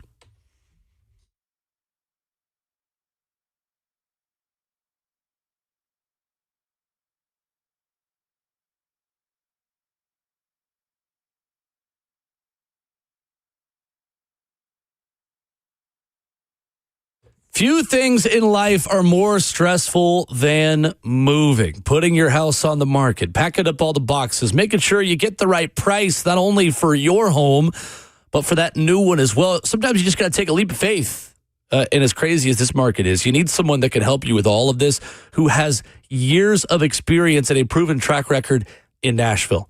Hey, it's Will Bowling. That's where my friend Bernie Gallerani of Bernie Gallerani Real Estate comes in. Don't rely on that national agent that doesn't know you, doesn't know your neighborhood, doesn't know or even care about your goals. You need the personal touch of someone who's been there and done that. You need Bernie Gallerani, who guarantees to sell your home in 30 days or less, or he'll buy it. Yeah, there's no risk to you. Bernie will let you out of the contract at any time. He is the real estate agent who has the 30-day guarantee to sell your home, and if not, he will buy it from you. You can find out more online at BernieGallerani.com or call Bernie directly at 615-428-2644. He will take the stress out of moving for you and walk you through the process with his 30-day guarantee. 615-428-2644. That's Bernie Gallerani Real Estate. Online at BernieGallerani.com.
8:03, good morning, live from the Circus Sports, the Mid-Kentucky Downs studio. I'm Justin Hawkins. An update on Nashville potentially hosting a Super Bowl. Per Mike Garafolo this morning, NFL owners expected to vote on Tuesday during this week's league meeting on Nashville hosting Super Bowl 60 in 2030. It would mean new Nissan Stadium would potentially host the game in its third season of its existence. Other NFL news over the weekend, veteran quarterback Aaron Rodgers is returning to the Steelers on a one-year deal worth up to $25 million.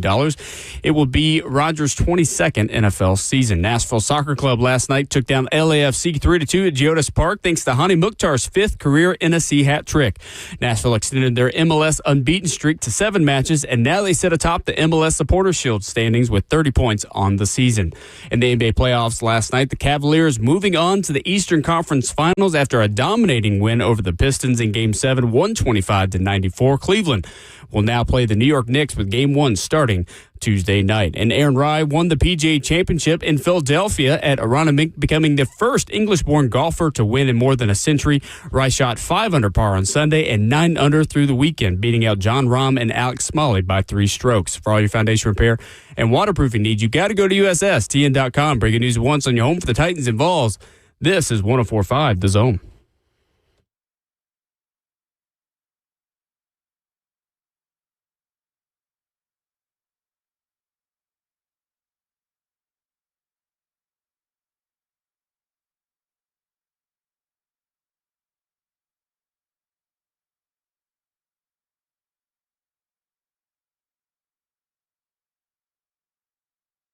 Second half of the show on this Monday morning edition of Ramon and Will. Rhett Bryan in for the Big Ragu, who will be back with us tomorrow morning. Justin Hawkins making the show happen. I'm Will Bowling, 615-737-1045. How you jump in? Mia O'Brien of ESPN Radio joins us in 15 minutes. She does a great job covering the Jacksonville Jaguars. And we'll begin our looks around the division as we hit AFC South storylines throughout the offseason and into the summer. Titans getting started with OTAs as they hit the practice field this week, Rhett, and we get a little bit closer to practices that we can see. Yes. Training camp, which will be here right before we know it, and preseason football against the San Francisco 49ers in Santa Clara. Wow. We'll blink and it'll be here. Oh, you're right about that. Yeah, I think there's 8 teams that begin OTAs today, Titans being one of them. And the offseason cranks up another notch heading towards the big stuff, as you just outlined. No doubt. The big stuff, though, is what Mike Garafolo reported this morning. Sure is. About the NFL spring owners meetings and a big vote that will take place tomorrow. Nashville is expected to be named host of Super Bowl 64 in 2030 by NFL owners who will vote for the city on Tuesday during the spring league meeting. Sources told NFL Network's Ian Rappaport and Mike Garafolo that, which, by the way, still getting a little bit of whiplash seeing NFL Network reporting on ESPN.com, considering they're all under the same umbrella now. Yeah. And Rappaport tweeting out a link to an ESPN story that he is reporting and posting. Feels like one of those things that is now a matter of formality within the next 24 hours. So Nashville is expected to be named host of the Super Bowl in 2030 by NFL owners. Again, that vote will come tomorrow. The expectation is that will go the Titans' way, or in the city's way, and would obviously be the first time Nashville would host the Super Bowl with the event showcasing new Nissan Stadium, which is scheduled to open in 2027. One other note from Robert Breer is that Minneapolis is expected to get the 2028 NFL Draft within that same vote and owners meetings that are taking place this week as well. But obviously the big story, Rhett, for us is Super Bowl 64 appears to be a go, and the first of what we hope is many opportunities to host the Super Bowl here in Nashville. And it's a major undertaking, and that the league has some pretty specific requirements on. The league requires exclusive access to 3 top-quality 18-hole area golf courses at no cost so that it can host a tournament on Super Bowl weekend. Also requests the use of 2 top-quality bowling alleys at no cost for a bowling tournament. 16 months before the game, the NFL will send 180 people to the host city for a familiarization trip to inspect the region. Host city covers the cost of that. Host city must provide 43-bedroom, 52-bedroom, and 21-bedroom apartments for 30 to 40 days for working staff. Wow. Let's see what else here. NFL requires a hotel with a minimum of 1,000 rooms for their use. And NFL must be allowed to install ATMs in the stadium that accept preferred credit and debit cards. How about that? I mean, wow. There's a ton of stuff. Host city must give the NFL use of at least 20 billboards at no charge. Police escorts, premium parking. Anyway, that's the thing is, this is not, there have been people here in this city behind the scenes that have been working on this for a long time. A long time. Yeah. And in conjunction, with the Titans brass. So the fact that they're right here at the 5-yard line trying to cross into goal line territory it's something. It is something. And I cannot wait to see just how good of a fit this city really is in practicality, meaning the centrally located stadium and convention center and hotels. And I know for locals and for those of us who live here and call this city home, we would love for different areas to be more walkable. And obviously the mass transit and the trains and all that stuff, the ability of all of the transportation parts of Nashville to grow with Nashville. But as far as the Super Bowl goes, I don't know if there are many more perfect setups in allowing media, personnel, executives, important NFL people, charity events that will be put on. Like, all of these things will happen in a walkable mile radius from the stadium that will host events to the area at the East Bank development that will be way more developed then, certainly than I even think it will be for day one of Nissan Stadium. And then the Radio Row part of this, which, if you've never been or seen it, is, I mean, that is the business of the Super Bowl in terms of the NFL players who do appearances, the TV people, the different things that are sold to you over airwaves all around the world that emanate from Radio Row. It is going to be a major, major, major, major deal for about a week and a half, much more than just the football game that obviously is the biggest sporting event in this country. I'm interested, too. You mentioned the development of the East Bank and how far along that will be at this particular time, which be around Valentine's Day of 2030. I'm also interested because there's parking is, a question mark with the new stadium, all that. For sure. But people, if you don't know, the scrapyard recycling center that's taken up a big chunk of that recently sold for record money, I might add. Right. And so I just wonder what the parking situation for Titans fans going to Titans games at new Nissan Stadium will be. And certainly for this, the biggest game of them all. Right. So what that might look like in a little over 3 years. So, commenter on YouTube says Nashville is not the right city for a Super Bowl today, maybe by 2030. Will the East Bank be ready? Will they have solved transit? Laugh emoji. Will anyone be able to get anywhere? That is a struggle for 90% of the places that host this game. And I mean, they just had the game in Santa Clara that, yes, does have trains to get to Santa Clara from San Francisco and San Jose.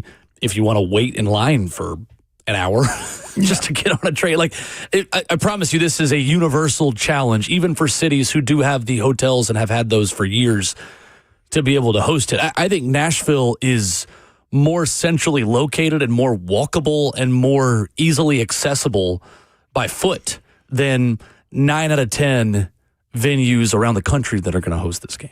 Yeah, I mean, one can argue that's a place like Indianapolis, which isn't weather friendly. That's the perfect place, right? Yeah, and that's why the Combine has been there for the whole time. Someone mentioned it here. They still have more hotels to build. That is not the case in this, because with what they needed on the bench requirements, which I believe is like 50,000 rooms to let. That was very close to being done when they hosted the draft back in 2019. Right. And you think about how many hotels they are building and have finished in that window of time since. Now, 7 years later? And again, you got to think about the hotel footprint of this. It's not just Metro Davidson County. It's the 8-county metro area. They'll consider that with rooms to rent in Murfreesboro, Franklin, wherever. So just keep that in mind. Absolutely. And I think the exciting thing for me is if you crush it, which we're very good at doing in Nashville, and all folks involved are great at crushing big events like this. Las Vegas is getting 2029 in that Super Bowl. They just had it in 24. We're looking at a world where you get it in 2030, you're right back up in 35 or 36. Like, I think you are going to enter a decade starting in 2030 where the city of Nashville will host multiple Super Bowls in the span of a decade. I don't think that's very far out of the realm of possibility. Well, you think about this. In a much older building, how many times has New Orleans hosted the Super Bowl? Think about that. In a much older building. And you're about to have more cities that are entering that world because Chicago and Cleveland and Kansas City, like there are more dome stadiums that are going up all around the league because teams understand the money-making proposition of putting an extra billion on what they were going to renovate their current place in order to get the return on investment of hosting a Super Bowl. But not every city is Nashville. And again, the centrally located nature of where the stadium is, the ability to get to it and be a stone's throw away from Broadway and from a lot of the hotels that your fans and your workers are staying at. Like, except for the teams out west, most of the league is on the eastern seaboard or pretty close to it. And everybody wants to come to Nashville. It's just like we were talking about with the travel schedules and the mileage, like 49ers are traveling 38,000 air miles. Now, much due in part that's to Australia. They're going to Australia. For sure. The Carolina Panthers, I think, aren't even traveling 8,000 miles, air miles. Right. And that's because it doesn't take very long to get to anybody in their division, and most of the teams are up and down the seaboard, and that's their common opponents this year. For sure. Coming up, we'll be joined by ESPN Radio's Mia O'Brien covering the Jacksonville Jaguars. What are the big unknowns for a Jacksonville team that was one of the surprises of the NFL in 2025 as we start to get in more guests on the show talking about other AFC South teams? We begin with the top of the AFC South with Mia O'Brien, who joins us coming up next.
Ramon Will continues on this Monday morning edition, 104.5 The Zone. Filling in for Ramon this morning, he is Rhett Bryan of Titans Radio, and I'm Will Bowling. Pleased to be joined this morning by our friend Mia O'Brien at Mia O'Brien TV, ESPN radio host. She is everywhere covering the Jacksonville Jaguars.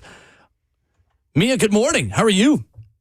Good morning, gentlemen. I'm glad that it occurred to me at 8:20 Eastern Standard Time. I might be joining you boys at 8:20 Central Time. But hey, yes. All is well. Already at one of my various other jobs at the University of North Florida, walking on campus. So if you hear construction, I apologize. It's the nature of summer semester, if you may. Oh, you are all good. I just following on Twitter at Mia O'Brien TV. You are everywhere and talking about all sorts of sports and all sorts of things. So we certainly respect the hustle year round. Mia, for this Jaguars team, as we start to kind of go around the AFC South and look at this division here locally in Nashville, what is the biggest unknown for you about the Jags as the offseason program continues? Yeah, it's a great question. I think on the surface level, if you were to ask a Jaguars fan here in Jacksonville, they would tell you pass rush remains a bit of a unknown commodity outside of the two primary edge rushers in Josh Tynes-Allen and Trayvon Walker. Certainly, those in the building recognize, I think, that there is a lot of faith in the two young guys that they developed as former undrafted free agent rookies last year in Danny Strigow and B.J. Green. On the interior, though, which has been an X factor and a question mark for the Jags throughout my 8 years covering the team, you have Devon Hamilton, one of the best run pluggers and nose tackles in the National Football League. You have Eric Armstead, perhaps on the back nine, perhaps not. And then who do you have behind them? That was a position that a lot of people, myself included, earmarked in the NFL draft for the Jaguars. And while they did draft Wesley Williams in the 4th round, who's expected to flex inside and out, and Albert Regis in the 3rd, it's still a position that, while you know the first line guys, there's questions beyond it. Mia O'Brien, ESPN Radio, covering the Jacksonville Jaguars, our guest.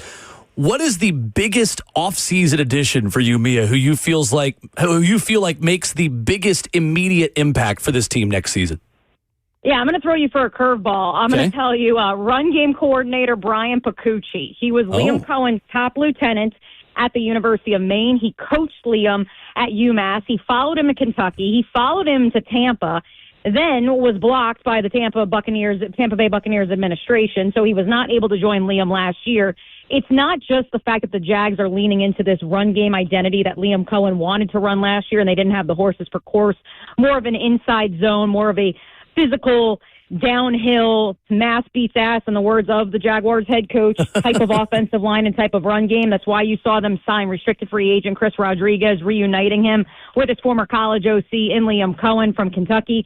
But I think Picucci really is, I don't want to say, has the keys to the ignition, the keys to the car, the keys to the castle, whatever you want to call it. But I think you are seeing, excuse me. Okay, we've got a missing, okay, there we go. All right, cool.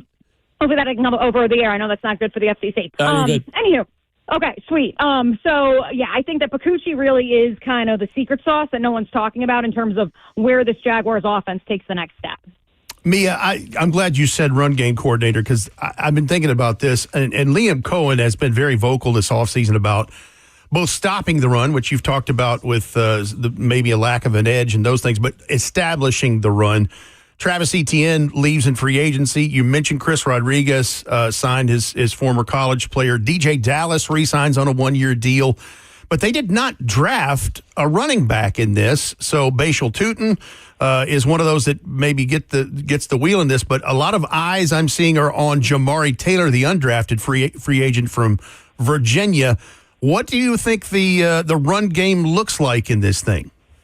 Yeah, let's go big picture first. I think that, for us here in Jacksonville, and again, time will tell if this is the case, I think you're seeing a competent administration and a competent franchise that believes in the true conveyor belt for the first time in a long time, in that they drafted Bashal Tutin last year in the 4th round. They drafted LaQuint Allen out of Syracuse in the 7th round, 20 years old when he was drafted last April in 2025. Arguably the best third down back we've had in Jacksonville, but also I think in the National Football League, you could say at different points of his rookie campaign. And so those two guys maybe didn't see the load of work that Travis Etienne did in 2025, but that was intentional. It was the idea of, hey, we are developing these two to eventually take on a lead role. And I think you will see that this year with a complement of Rodriguez, who's more of a hammer. And in turn, he can be more of your short down yardage back as opposed to Tootin, which really isn't his calling card, but that's what he was asked to fulfill last year. Taylor's an interesting one because I think he has a lot of James Robinson to him. He's totally a wild card. I think he's someone who maybe you stash on the practice squad if you can, or if he offers special teams value and beats out DJ Dallas or Amir Abdullah, he's your fourth running back on the 53 and then gives you some flexibility on game day. Amir Abdullah, I forgot he was still in the league. All right, so let's talk about this. Here's another crowded position group on the offense, and I think it leads to what the league is trending towards in running more 12 and 13 personnel with extra tight ends. You take Nate Borkircher in the second round with the first pick they had in night 2 at pick 56. He's a wide tight end, so you're trying to establish some things there, blocking and running. But Tanner Colziel, the giant tight end from Houston, to go with all the other tight ends that are already there, how does that group work out? Yeah, I think that, and Liam Cohen was very forthright at rookie minicamp last weekend about this.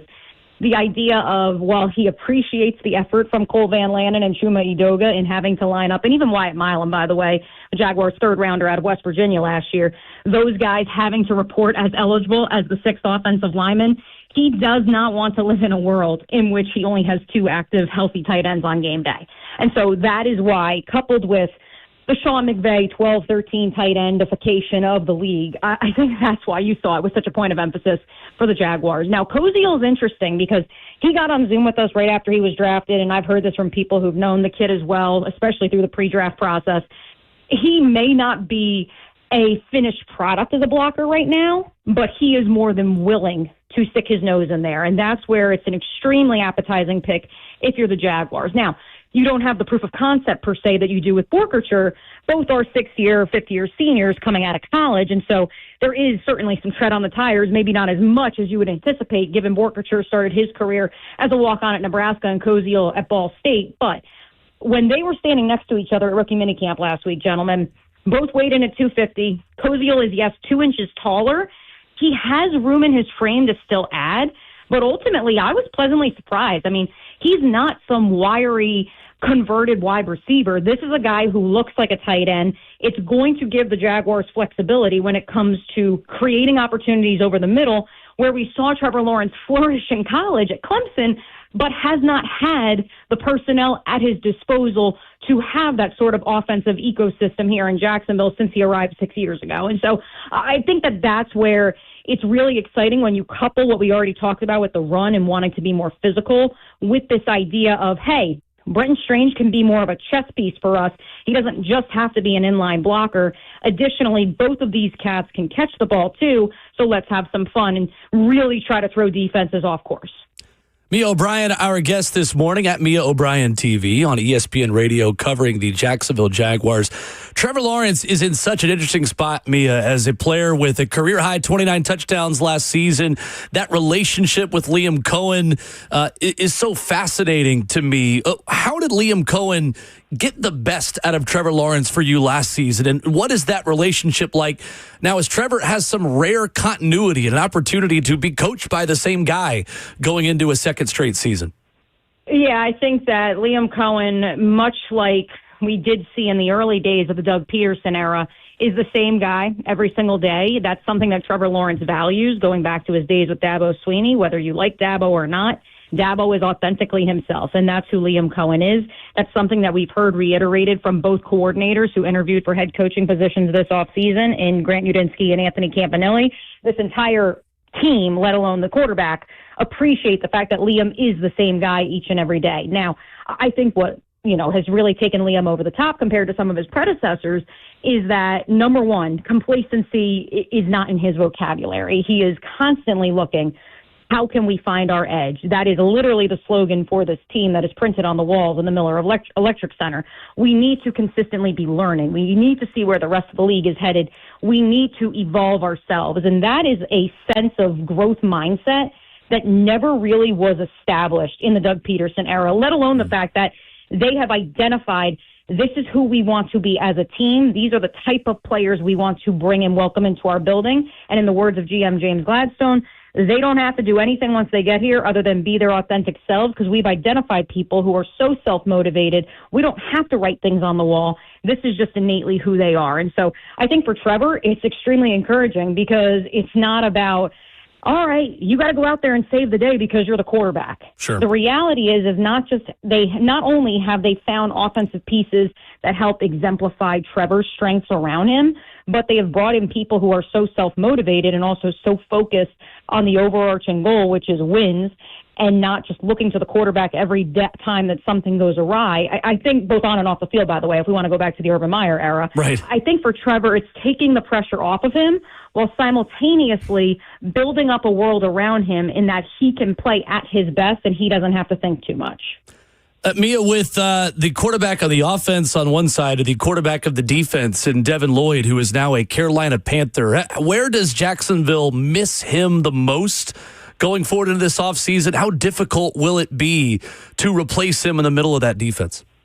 Yeah, I've obviously had immense respect for Devin, having covered him since he was drafted here in 2022. One of the better human beings I've met through that locker room. And so obviously very excited for him and his family and the opportunity he has in Carolina. But to answer your question, I want to go back to the history of the Los Angeles Rams since James Gladstone began working with Les Snead, before he was the director of scouting strategy, back when he was Les's administrative senior professional assistant. I forget exactly what his title was. Sorry, James. Right. Point being, you go all the way back to the Rams' first Super Bowl in 2019, their first Super Bowl appearance. This is a team, when you look at the off-ball linebacker position, they have not drafted, outside of Ernest Jones, who I know you guys know up there in Nashville, outside of Ernest Jones, they have not drafted a starting off-ball linebacker. I think with one exception, I think it was in 2018, they took somebody in the second round. They have not drafted one, basically at all. They have thrived on undrafted free agents who they have found and identified for that position, and they have created pressure, and they have created other defensive advantages elsewhere. They took Nate Landman off the scrap heap in Atlanta. Certainly folks marveled at the rise of someone who many thought would be falling out of the league, but that's what they've done. And so I'm not suggesting that Branson Combs, the undrafted free agent out of Wake Forest, who was initially a practice squad member last year, eventually got on the 53-man roster in a jersey. I'm not suggesting he's going to replace Devin Lloyd. What I am suggesting is that drafting a linebacker high was never in the Jaguars' plans. The solution to the Devin Lloyd-sized hole in this defense was always through the aggregate. And so my expectation is that Ventrell Miller, in a contract year, in his fourth year on his rookie deal, former fourth-round pick out of Florida, he will probably, most likely, unless someone beats him out, because that is how this administration operates, if the best man is going to play, we don't care how much we're paying them and how much money we're sitting on the bench. They clearly proved that through their actions along the offensive line last year. And so Ventrell Miller would start next to Foye Oluokun at that weak ball linebacker spot. And then it's a matter of really trying to maximize, i.e. the Dennis Gardicks of the world and some of these other Sam linebackers that you've accumulated through both free agency, like the veteran Gardick, or Jalen McLeod, the sixth-round pick last year, and maybe that is how you can generate pressure, coupled with some of these other cats and some of these other wild cards, if you may, like Wesley Williams, who can go inside or outside, like Prospect X, Zach Durfee out of Washington. If he hits, all of a sudden you're getting a second or third round value, albeit someone with injury history, in the seventh round at pick 235. And then, of course, you also have the reality that Anthony Campanelli was running more dime and more nickel packages than arguably anyone else in the AFC last year. And so you could also create pressure through your three safety packages as well, and bringing up a safety into the slot like you did down the home stretch of the season with Antonio Johnson predominantly in that role. And so a long way of saying they were never going to draft Anthony Hill. I know Jaguar fans are very upset when I say that, but it's just the reality of the situation, because if you go back and you look at the history of where this regime came from, this is how they have resolved losing a big money free agent like a Devin Lloyd while also accruing a comp pick the following season that then they have at their disposal. Mia O'Brien from ESPN with us, covers the Jacksonville Jaguars down there and does it very well. I'm glad you asked that question, Will, and talked about the second level of defense, because to your point, Parker Hughes from right down the road here at MTSU, Middle Tennessee State University, was the last pick at pick 240. I want to go back to something else about Liam Cohen talked about. He wants to establish the run and make that a little more run-centric to go with Trevor Lawrence, but stopping the run and fortifying and increasing, I should say, physicality on the D-line. you traded straight up Mason Smith for Rook Orororo, the former Atlanta Falcon. Where does he fit into this in trying to help stop the run? I would say he's got a higher ceiling than Mason at this point in time, at least from what this regime has seen in this scheme, and that's without ever having played a down in Jacksonville. I think that Orororo, at least from my conversations, not just with him going through the pre-draft process, but also talking to folks up in Atlanta, for whatever the reason, Jeff Ulbrich miscast him as a nose tackle and a one technique. And with all due respect to Jeff, who I think does a great job up in Atlanta and, of course, did with the Jets, and I'm from New Jersey back in the day, too, I just look at this guy and I see a three technique, and that's what the Jaguars see. I don't know what they see in Mason Smith. Maybe they're going to bulk him up, and nothing but respect for the former LSU Tiger and Jaguars second-round pick, too. It was just never going to work here. He was fighting for minutes. Every time he saw the field in the month of November, there was a stretch of 3 straight games where he drew a penalty that was such a backbreaker for the defense and extended a drive. And when it happens in 3 consecutive games, I don't want to say you're in the doghouse, but certainly it's not the best look, coupled with back-to-back off seasons in which there were questions either injury-related or nutrition and health-related for him going into the season. And so someone who was very popular with his teammates in the locker room, it just really was never going to work. And so if you're the Jags, I mean, it's a dart throw, sure, but I think that they're going to put Orororo in a position to succeed. I think he can stop the run. I don't think it's his calling card. But at the same time, what did we start this conversation by saying? The Jaguars' biggest unknown right now is that pass rush, especially coming from the interior of the defensive line. And if he can give you a little bit of juice from that position, especially because we don't know what Eric Armstead is he the Armstead we saw the first 12 weeks of the season in which he was ranked as one of the best interior defensive linemen in pass rush in the league? Or was he the guy we saw once he had the freak incident on Thanksgiving Day during practice and had a club on his hand the rest of the year and barely generated pressure down the home stretch of the season? And so that's where I think Orororo really steps in. He kind of becomes your heir apparent to Eric Armstead if all things work out. But I think he can offer you a little bit more positional versatility up and down the defensive line than maybe he gets credit for. Mia O'Brien has been our guest this morning here on Ramon and Will at Mia O'Brien TV. An outstanding follow in all things Jags, women's basketball, ACC, everything. Absolutely crushes it. Mia, thank you so much for the time. I hope to do it again soon. Appreciate it. Appreciate it, boys. Call whenever. Have a great rest of your week. Love it. All right. You too. Mia O'Brien with us. Great job here this morning. Fantastic. Yep. Stuff.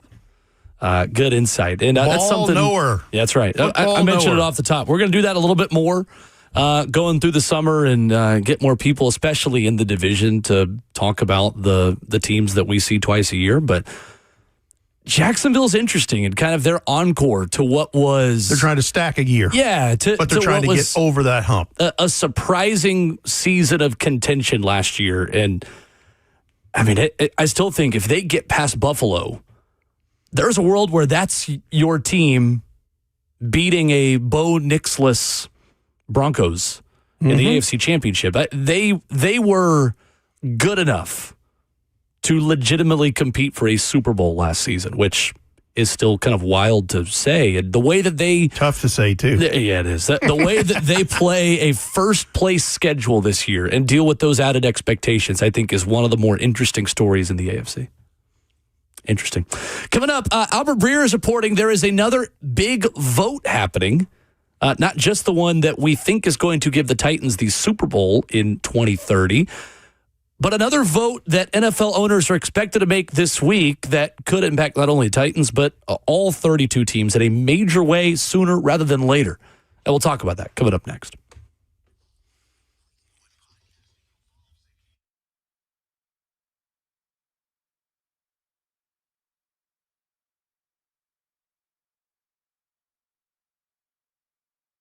Hey, what's going on? It's Will Bowling. Brentwood Jewelry has been family-owned and operated for over 50 years, and they help you with those big gifts and purchases. I walked in there wide-eyed, not knowing what I was looking for an engagement ring. I went with my fiance, and they made the process so easy for me. I was able to go back, get the perfect ring, pop the question, and I'm getting married in a month. I've been with Brentwood Jewelry through the entire process, and they're going to make things easy for you. Brentwood Jewelry understands when you walk in their doors, you're making big investments. You're making big life purchases, gifts that you want to be special, and they walk you through all of the different options. You can tell instantly that Brentwood Jewelry is a family business. 7012 Church Street East, located in the heart of Brentwood, just off Franklin Road. You can learn more about them online at brentwoodjewelry.com. That's 7012 Church Street East, located in the heart of Brentwood.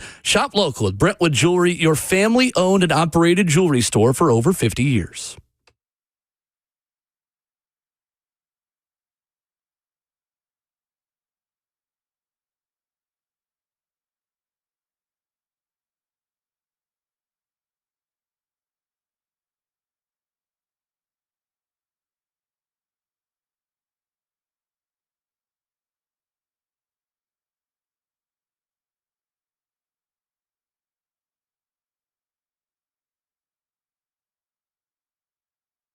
Credit card interest rates are now over 29%, and most people are only making the minimum payments, so they're getting nowhere. What's up? It's Will Boulding. Here's what many homeowners don't realize. Using the equity in your home, you can easily access hundreds of thousands in cash. With Loan Pronto's Rapid Equity Loan, you can pay off your credit cards, your existing HELOC, your car loans, or get money for that home improvement project. One client just got $100,000 approved and saved over $1,500 a month. And here's the best part. With Loan Pronto, you can do it all from your phone. With zero out of pocket, no hard credit pull up front, no appraisal, no long drawn out bank process, and no touching your first mortgage. Rates are at near 3-year lows. Act now. Go to loanpronto.com, see how much you can get in about 60 seconds. That's Loan Pronto, 2,800 5-star Google reviews. Call 615-499-5780 or visit loanpronto.com, 615-499-5780 or online at loanpronto.com. Equal housing lender, NMLS 1661781, NMLS consumeraccess.org.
Wrapping up hour number 3 on Ramon and Will, 615-737-1045. Rhett Bryan filling in. The Big Ragu will be back tomorrow here on the show.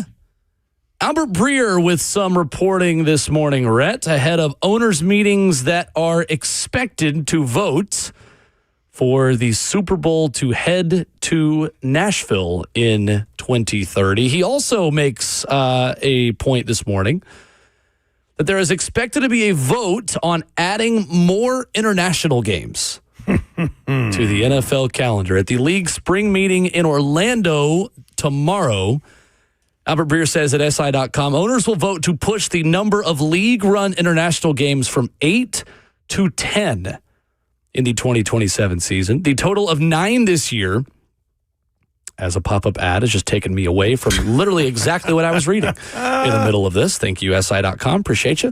The total of 9 this year folds in the Jaguars game in Wembley, which is negotiated and run by the team, which means we could have 11 international games next year, because technically one of the international games every year is a Jags home game. And then another Jags game is seen as international series type of game. So in reality, right now there are 9, and we're going to go up to 11. It is likely in 2027. Albert Breer says it's complicated making it all work, even more so when there's basically one every week. The league has a game in a foreign country in 9 of the first 11 weeks of the 2026 season, with week 2 and week 8 standing as the exceptions. The push has long been a point of emphasis for the owners, who believe that domestic growth has been pushed to a limit to where their next wave of growth will come in foreign currency, which is to say the push is here to stay. We've gone beyond that point of what I would call whimsical things of just not that many years ago. It's like, the Jags are playing. It's 8:25 kick Central Time this morning. They're in London, right, playing at Wembley or whatever. Yeah, it's that is the growing reality in this. And I'm going to tell you something. That, of course, as I kind of said this morning, league doesn't care about your problems. No. The strain this puts on teams with, God bless them, their operations departments and the people who have to make sure that army travels thousands of miles away to make a game happen. I mean, you have to, there's a manifest you put, some of the stuff you send on a ship, like, way ahead of time, so it can get through customs, and every item's got to be listed. It's amazing. And that's just one little facet of it. Right. We're not talking about any airfare or, staying, lodging accommodations, any of that stuff. Yeah, right. And the league goes, yep, you're going there. It's like, okay, thanks. Right. Right. Yeah. You're now doing the next game on the moon. Wait a minute. That would be the first game on the moon. That's right. What was that like the first time you did that in 2018 for Titans Chargers in the first game in London in Titans history? For the operations department, we had to list what was in our 3 road cases, every single item. Oh my gosh. And like serial numbers. Having now packed up those road model cases. Numbers. How many items are in there? I'm talking about every cord, every connector, every headset, XLR cable. All of it. Oh my gosh. Every Cat 5 cable, all of that. I mean, it was something. Wow. That's crazy to me. Every single item. I mean, like the amount of monitors, I'm just thinking about packing up all of the equipment after a game. That is and crazy. Those numbers that you see, those Titans stickers on there that have case numbers, that's what they were for that manifest. Oh, wow. Back then. I know exactly what you're talking about. Yeah. Interesting. Yesterday at Geodis Park, Nashville SC 3, LAFC 2. Hani Mukhtar had his 5th hat trick of his MLS career. He scored goals number 99, 100, and 101. The first Nashville SC player to ever score 100 goals in team history. This is just one game after Nashville SC won its 100th game. So now in 101 wins, Hani Mukhtar has a total of 101 goals in his Nashville SC MLS and in all competitions career. Statement win for the boys in gold last night. So Nashville SC is now top of MLS. They've been top of the Eastern Conference for a couple of weeks now, a little over a month at this point. But Nashville SC now leads the race for the Supporter Shield, which is the regular season championship in Major League Soccer. And if they just get a win against NYCFC this Saturday, Nashville will be on top of the league standings through the middle of July because the World Cup break is about to start. There's like one game left. And that's why that was my question to you is, are you concerned about momentum carryover with a 2-month break because of the World Cup? So the thing about this is I would have been a little more concerned, but right now they need a break to get healthy. Okay. Because so it could be like a really long bye week. Yes. So in and the last you come out of the other side better for it. In the last month, Sam Surridge just picked up a back injury and has not played since mid-April. Picked up a back injury? That's literally how you hurt your back. Yeah. Bend the knees. He has injured his back in the last month against Charlotte and has not played since mid-April. Wow. Eddie Taxett and Patrick Asbeck, the starting midfielders, have not played now in the last about 2.5 weeks for Yazbek and 3.5 weeks for Taxett. Andy Nahar, the starting right back, got hurt on Wednesday in New England. He didn't play last night, so you played Reed Baker-Whiting, a left back, at right back last night against one of the best front lines in MLS at LAFC. You're missing 4 starters right now. Nashville SC is right there, just in those 4 players. And they've not missed a beat. Okay, so come on, finish this match, and then let's go World Cup. Yes. I mean, the break really comes at a good time for Nashville, who has full focus on MLS now. Starting yesterday, they start a stretch now. 8 of the next 11 matches are at home at Geodis Park, including Leagues Cup, which will come back in early August against 3 Liga MX squads from Mexico. And that's different from the MLS season, but this team is legit and came into last night with the best defensive record in MLS, but they score goals. They scored 3 more goals last night. Hani Mukhtar hat trick, 2 of them on free kicks. As good of an individual performance as I think a player has had in Nashville SC history. He was on fire last night, and a lot of folks in the stadium to see Heung-min Son, the Korean star who used to play for Tottenham in the English Premier League, plays for LAFC now. He is a worldwide superstar. There were a lot of Son jerseys in the house last night. Lively crowd, just about 28,000 people at Geodis Park on a school night here as we get towards the end of school and obviously summer around the corner. But man, it was an awesome night at Geodis. And so what you're saying is 4 words. Cooking. The castle is lit. That's exactly right. That's exactly right. So, very fun one last night for the boys in gold. We've got another hour left this morning. It's gone by quickly, Red. It really has. As we continue here into the 9 a.m. hour, Tennessee learns its draw in the SEC tournament. They're in one way on the baseball diamond trending in the right direction. And another way they're trending in the wrong direction. We'll tell you about that. Plus, the big headline, of course, that will hit for you when we come back. Super Bowl expected to come to Nashville. We'll give you all the details that we have after this.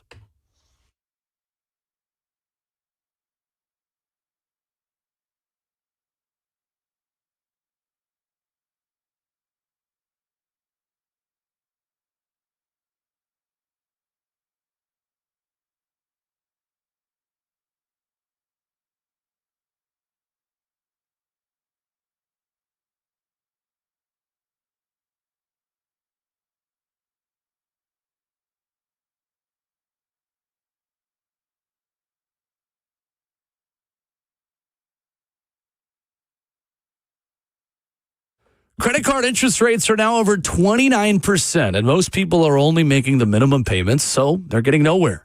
What's up? It's Will Boulding. Here's what many homeowners don't realize. Using the equity in your home, you can easily access hundreds of thousands in cash. With Loan Pronto's Rapid Equity Loan, you can pay off your credit cards, your existing HELOC, your car loans, or get money for that home improvement project. One client just got $100,000 approved and saved over $1,500 a month. Here's the best part. With Loan Pronto, you can do it all from your phone. 0 out of pocket. No hard credit pull up front. No appraisal. No long drawn-out bank process. And no touching your first mortgage. Rates are at near 3-year lows, so act now. Go to loanpronto.com. See how much you can get in about 60 seconds. That's Loan Pronto. 2,800 5-star Google reviews. Call 615-499-5780 or visit loanpronto.com. 615-499-5780 or online at loanpronto.com. Equal housing lender, NMLS 1661781, NMLSconsumeraccess.org.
9:03, good morning, live from the Circus Sports at the Mid-Kentucky Downs studio. I'm Justin Hawkins. An update on Nashville potentially hosting a Super Bowl per Mike Garafolo this morning. NFL owners expected to vote Tuesday during this week's Spring League meeting on Nashville potentially hosting Super Bowl 64 coming up in 2030. It would mean new Nissan Stadium would host the game in its third season of its existence.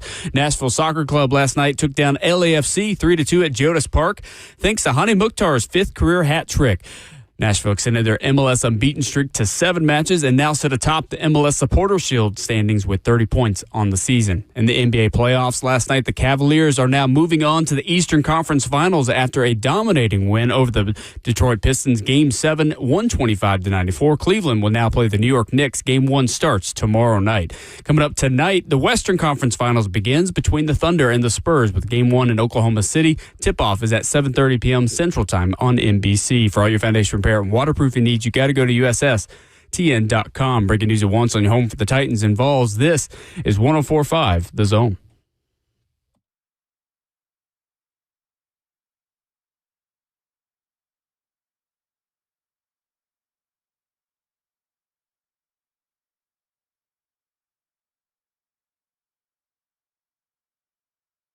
Away we go into the fourth and final hour on this Monday morning. Ramon and Will on 104.5 The Zone and 104.5 The Zone TV. Facebook Live, YouTube, Twitter, or Twitch. Fourth hour, fourth quarter of the program. Rhett Bryan is filling in for Ramon Foster, who will be back with us tomorrow.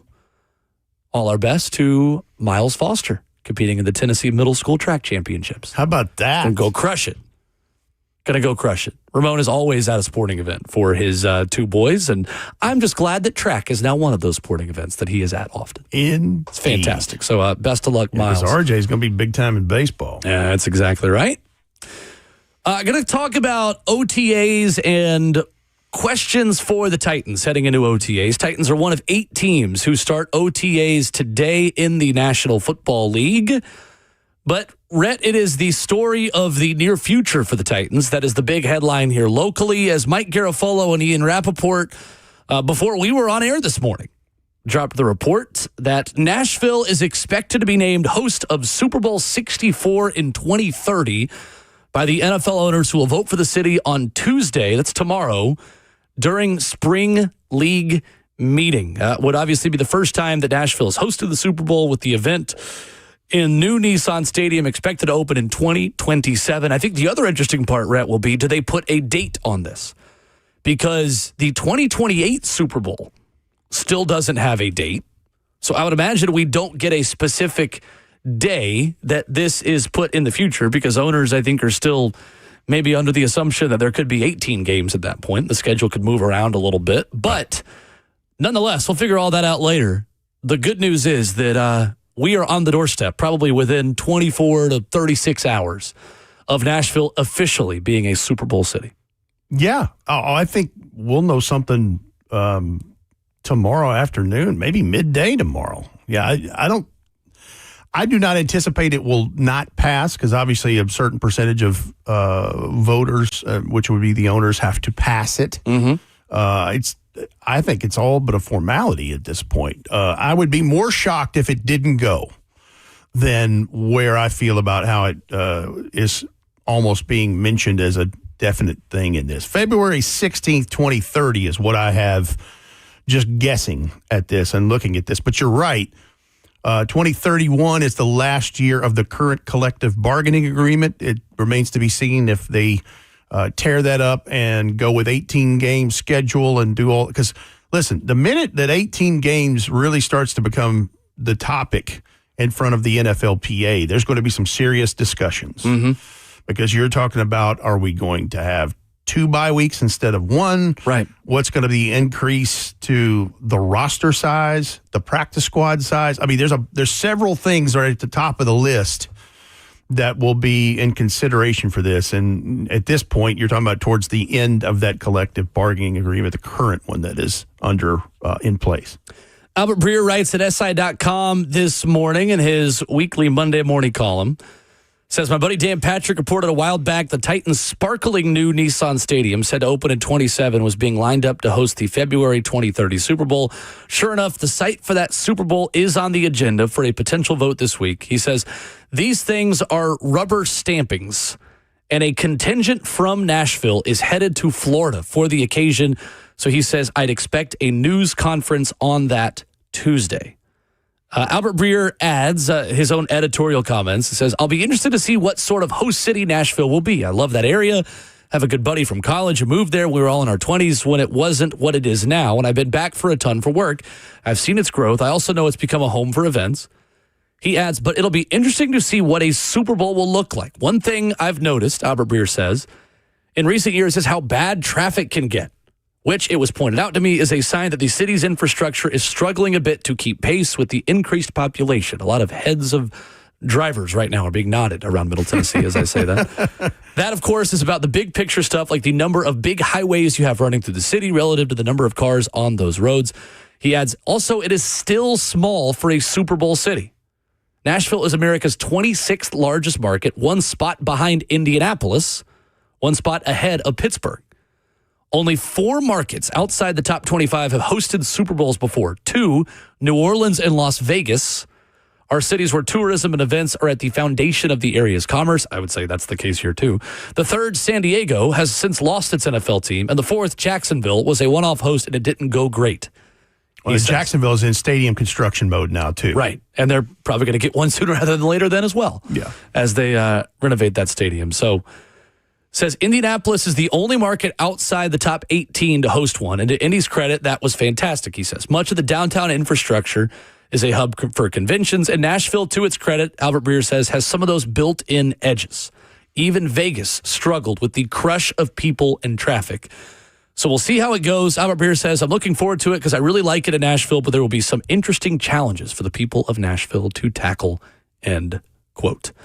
Honestly, Rhett, this is the kind of event that if you want changes to mass transit and infrastructure, like this is the kind of event to create change in that regard, to make it work, not just temporarily, but like, hey, this is the way we do things now. Well, and here, unfortunately, it takes so long to have those things discussed, approved, constructed, and executed and have it rolling. And I mean, quite honestly, we should have been talking about infrastructure 30 years ago. Right. I mean, seriously. No, you're 100%. I mean, it's not one of these things you can just, I wish you could snap your fingers and we would have things fixed, but it just doesn't work that way. And it's just a massive cost and undertaking to get those things done. That's why if you'd had something in the works decades ago, you might be a little better off in this. Look, I think the first thing that you do, and of course this may raise the ire of people driving, sitting in traffic right now, is anybody that can work remotely that week. I would recommend it. Just do that. There's a lot of people that can do that now, you know? Yes. And maybe give the kids off a week from school. Yeah. I don't know. I'll tell you what I'm excited to do that week is Super Bowl Radio Row, because they have to take us, because all we have to do is take ourselves down the street. We're coming in. We'll be there. Knock, knock. First time. Honestly, the biggest change for our station is 3HL will have more competition for Super Bowl Radio Row people they can have on. Yes. And that's okay. Yes. And they will be certainly okay with that, because all of us will be down there. But it'll be fun. It's It'll just be really wild exciting to host think that this thing is this close to being a thing. Mm-hmm. It's just wild.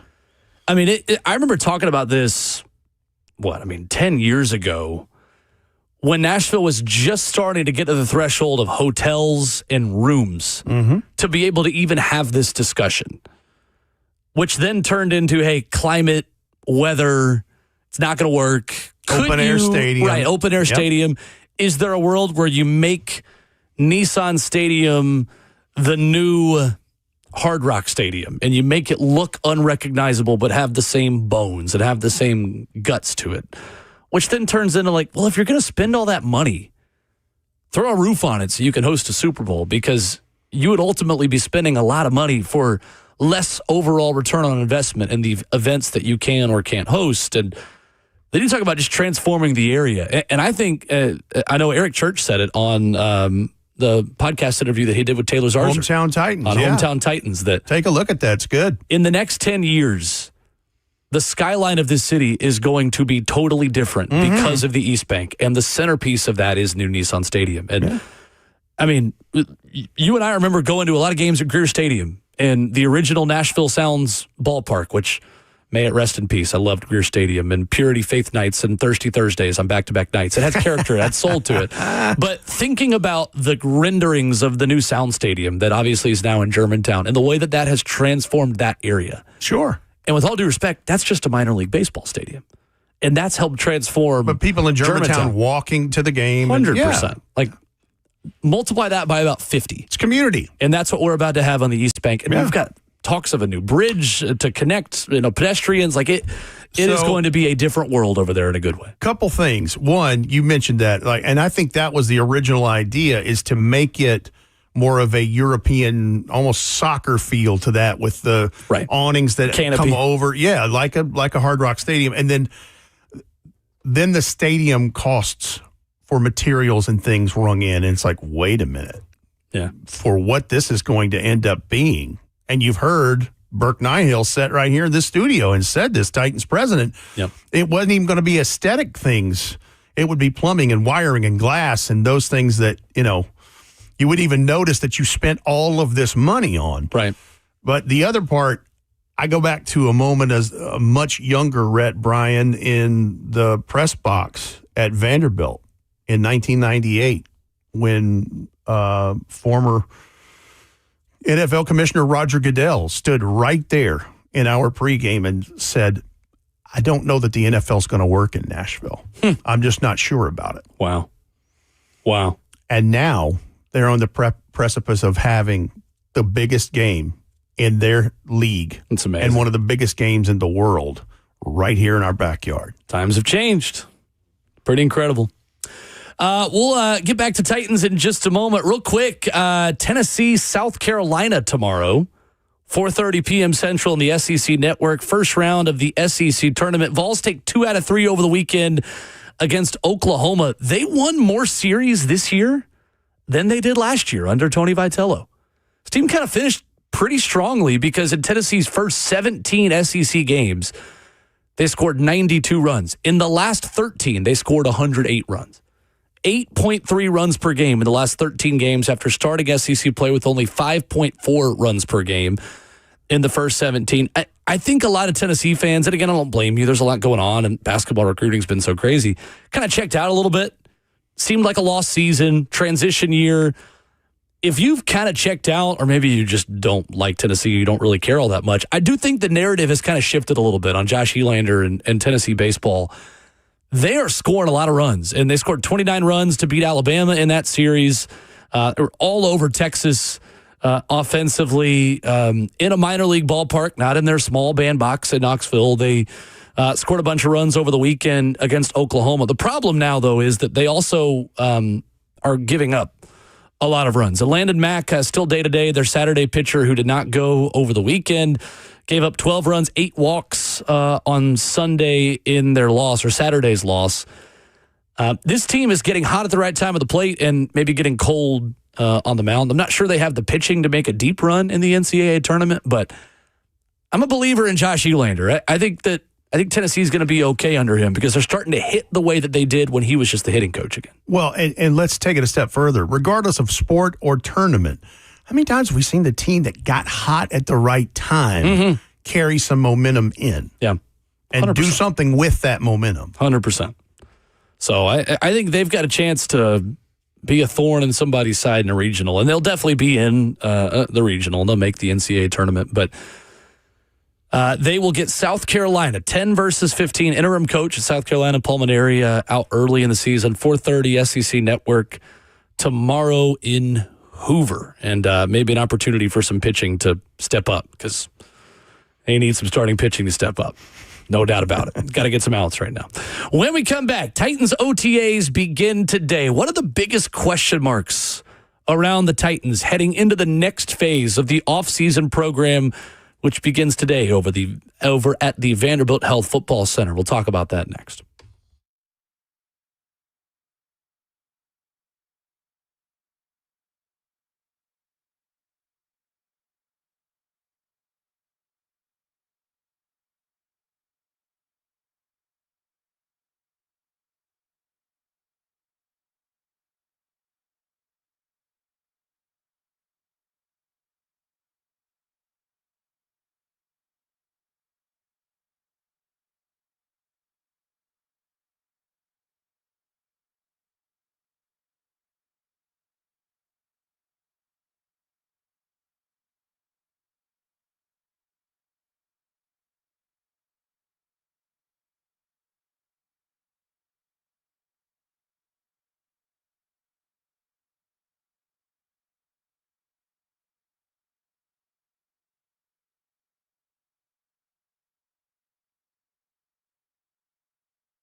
Fourth quarter of the show continues. Ramon and Will with Rhett Bryan in for Ramon Foster, who joins us again tomorrow. Justin Hawkins, Will Bowling, 615-737-1045. I got a bone to pick with people who fly in airplanes before we get back to Titans. Oh, boy. This is something that I dealt with over the weekend. I was in New Jersey going up for Rutgers commencement yesterday. My soon-to-be sister-in-law, Lauren, graduated from Rutgers. Scarlet Congratulations. Knights. Shout out to her. Saw the birthplace of college football. Well, there's a plaque as we were getting on the bus to go to Shai Stadium for commencement.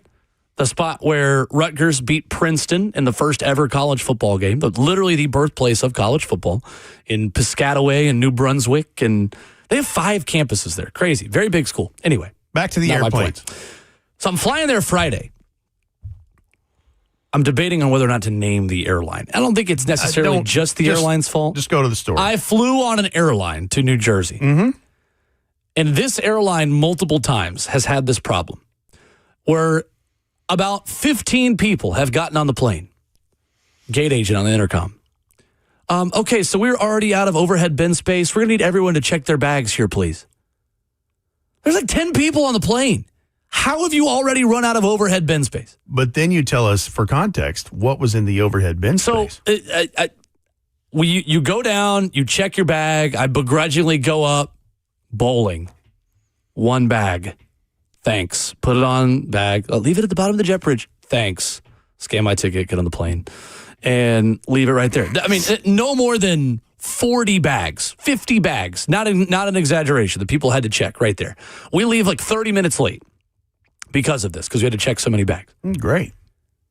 And of course, people are pulling their dang backpacks out of the overhead bin that could sit at your feet under the seat where they are supposed to be as we're getting off the plane. If you have a backpack in the overhead bin, you shouldn't be allowed to fly for 30 days.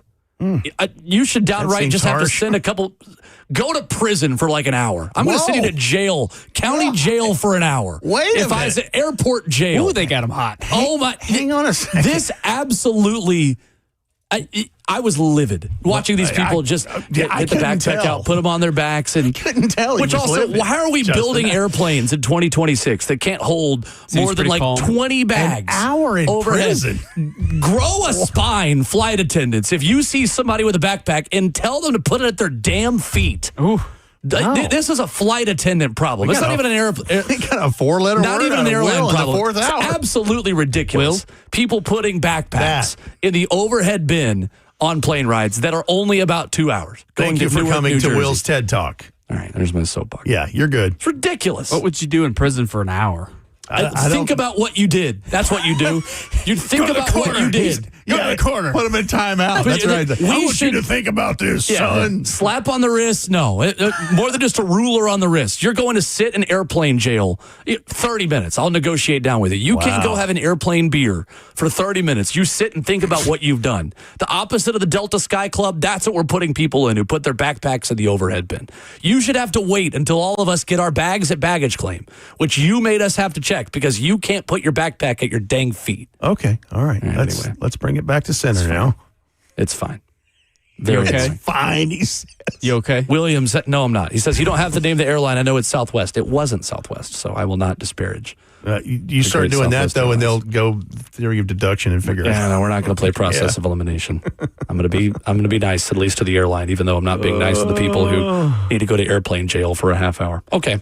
Anyway. Yeah, well, the thing is, makes me really mad.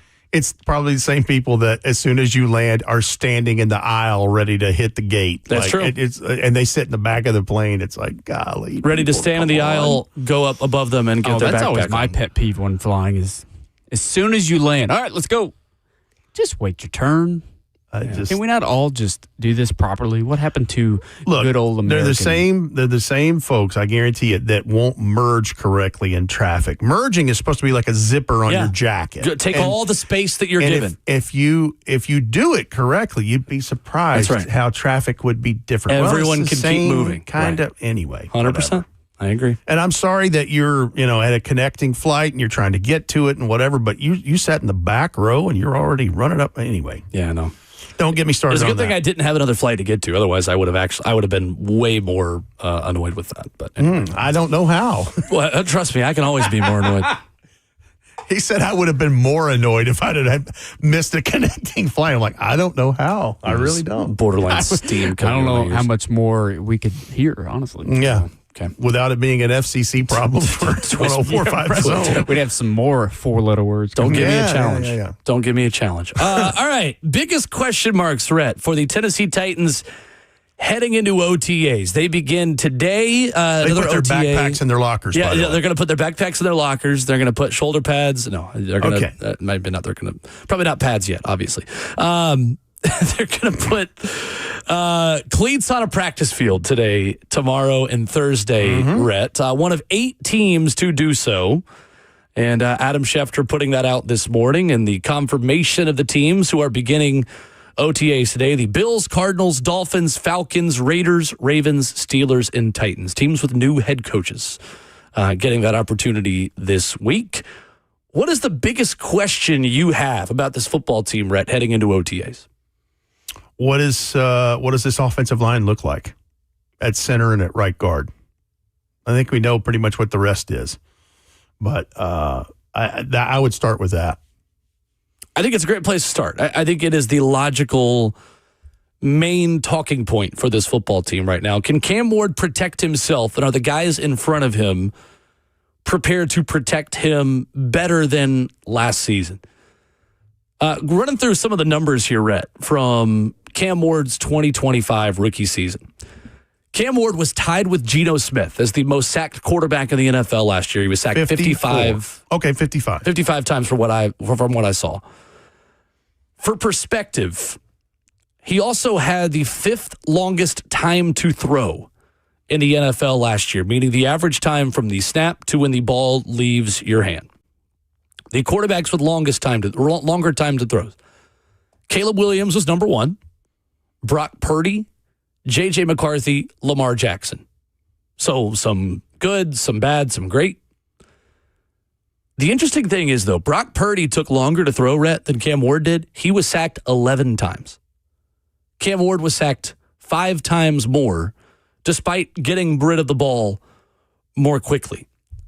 I think that's my question, Rhett, for Cam and for the offense overall is, can the offense overcome maybe some changes on the offensive line and a just black and white roster weakness, right? Because of all the additions they've made, it feels like that is the place where they still have yet to add as much help, is in front of Cam Ward. They've done so much at wide receiver. They drafted another running back. They bring back a lot of that room. O-line's the one thing they haven't totally overhauled with major free agency money or high-level draft compensation. Can Cam Ward just, by nature of processing more quickly, getting the ball out more quickly, and receivers getting more separation, does that make up for some of the hits he took yesterday? Well, and last season. Is Brian Daboll, is he like the rest of the Titans coaches and evaluators, do they consider his former player, Austin Schlottman, is he the guy at center? Like, maybe he is. I don't know. I haven't seen him yet. But, and the 54 sacks, I was getting that from, that's how much C.J. Stroud was sacked in Houston. Okay. Who has made some major wholesale changes to its offensive line yet again, as they're trying to find out the best 5 to line up to help their quarterback. Right.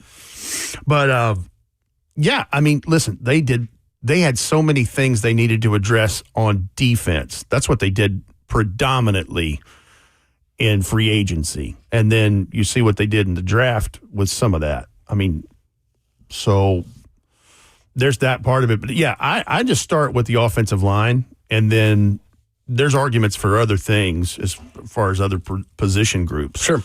But that's the one, because you're just trying to protect that investment. And you're also trying to get, Cam to get rid of the ball quicker. Well, that's the name of the game in this. While still having some of those God-given gifts that you can just sling something, not throw it to the wrong guy, obviously, but there's some kind of medium ground, fine line right there somewhere between letting it go and anyway. I think you know what I'm trying to say. 100%. I'm just not saying it very well. No, I mean, I'm with you. I think that Cam Ward is always going to be near the top of the NFL in taking the longest to get rid of the ball. And that's because he is going to have some plays where he holds on to the ball for 5 or 6 seconds. That's going to inflate that average a little bit. And a lot of times there are good outcomes at the ends of those plays. But Brock Purdy is the ultimate example of how this works and works well.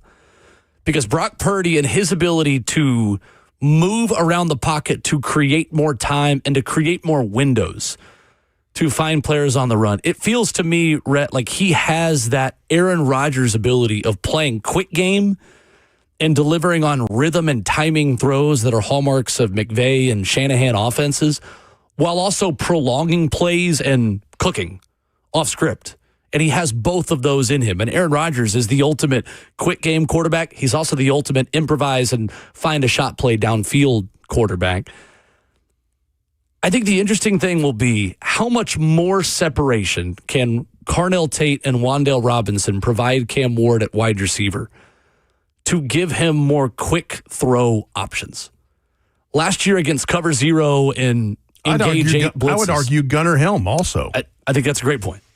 I think that's a great point. How many more immediate wins on man coverage can you get with some of the new weapons in that room that alleviate some of this? Because it feels to me like, Rhett, the Titans are saying Cam Ward's sacks are not a uniquely offensive line problem. No. From 2025. It is a nuanced issue. Of those 55 times, you can go back and watch the film. It's not all on the O-line. No. It's not. And it's, by the same token, not all on Cam Ward. Right.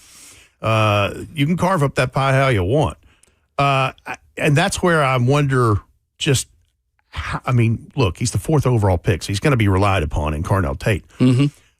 But the separation skills that he provides, that's what they've been kind of missing in this and are looking for. For sure. And then we haven't even talked about Calvin Ridley. We haven't talked about in year 2 who got a whole lot of playing time, Alec Iamanair and Chimere Dike. I think the thing on Iamanair, too, that's so interesting is the ability of Cam to work to the backside of a play and fire passes to guys that in a lot of offenses might not be ready for the football. And I've heard Ben Solak talk about this at ESPN and on his social media, and I think Nate Tice has done some work on this as well. Cam Ward is not afraid to get to the backside of a formation and rip a throw to someone who maybe in most contexts is running a route to open up another route. If I'm explaining myself right there, unlike I get what you're saying. A secondary receiver that a lot of quarterbacks might not work back to and might check down to a back or a tight end or just run. Like Cam Ward is the type of quarterback you always have to be ready for the football for, because on the backside of a formation, he is hunting for any window that he can find. And not all quarterbacks, Red, are wired that way. No, they're not. And, there's a couple in the league that do it pretty well. I mean, Patrick Mahomes is one of them. But the other is this, and it may be a poor correlation, but it's like a good point guard dishing a no-look pass to somebody almost in a full court, like a breakaway thing, trying to get a bucket because they've broken away from the defenders in this. But, yeah, those receivers, they got to have their head on a swivel because that thing will come out of there quick and arrive at its target pretty quickly too. No doubt. Defensively, Rhett, biggest question for you entering OTAs for the Titans is what? Just what this secondary ends up looking like. Because,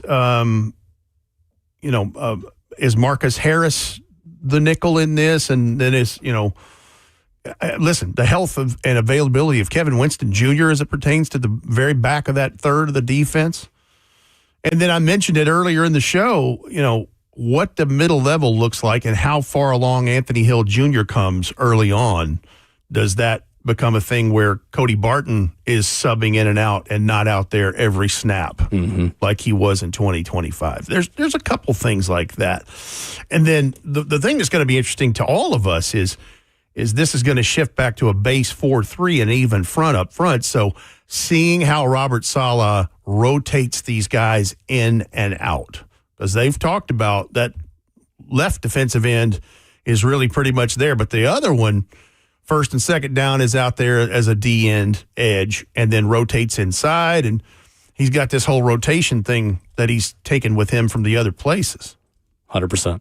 No, I think that's the question. The rotation up front, nickel with Marcus Harris. What does the team see over the next couple of weeks that sparks or doesn't spark a corresponding move before training camp? There is another wave of free agents and veterans who are going to sign for around vet minimum and incentives over the coming weeks who just don't have an interest in really practicing right now. And Ramon and I talk about this all the time of the kinds of vets that are just kind of good training on their own and telling their agents, hey, we're not picking up calls until we get to the summer break. And that's just what that NFL. is. Right. 100%. The place where you see other transactions is after that third and final preseason game and guys make or don't make rosters, all those kind of, Yeah. But yeah, you know who's out there right at this point. And that's what, Mike Borgonzi and his folks are keeping tabs on, like the other 31 places in the league every day. And I think that you have questions there as it pertains to Kevin Zeitler's availability. Like, do you see enough on the practice field to say you do or don't give another call to Zeitler at right guard? Do you see something on the practice field that says, you know what?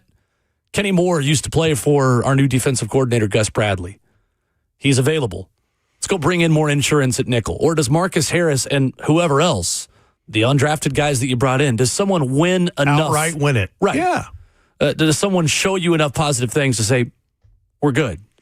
And those are the kinds of conversations that are being had around all 32 facilities over the next few And weeks. as it pertains to the OTAs this week for the Titans, weather's going to play a part of that. You know me and the weather. Like, there's going to be it's getting warm. There's going to be thunderstorms a couple times this week. They'll have to bounce that into the practice bubble as you talk about lightning things. But, yeah, I'm just glad that we're getting closer to talking about actual football. Me too. But it's going to potentially have a huge announcement tomorrow that basically is the trump card of all of it. That's right. Ooh-wee. Commenter on Twitter, at Ramon Will, says 40L backpacks don't fit under seats. Okay, well, that's fine. You can put yours in the overhead bin. I'm talking about the little Jansports. We've gone back to and this. the little book bags that are going up in the, it'll be all right. You don't need that much foot room. You'll be fine. If you need that much foot room, get it there a little bit earlier and get in the exit row. Otherwise, put that crap up under your seat.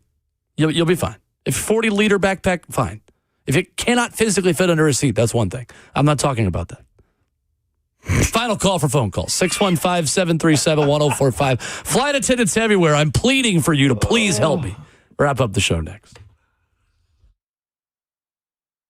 It's Ramon Foster, and I'm with Aaron from United Structure Systems. Man, they came by today to check out my house. If there's anything, any issues, small or big, you're going to fill us in there. We can take care of it no matter what kind of problems. So first off, we'll just kind of take a look through your house and see what kind of issues you got going. Cracks in the brick, cracks in the drywall, weird spots in the floor, doors sticking, windows not opening properly. Once we identify those areas, we're going to do a thorough inspection around the outside, make sure there's no issues going on with that. And then once we look over it, we'll talk about what's going on, and hopefully we ain't got no issues, and then we'll go from there. Let's go. Let's go.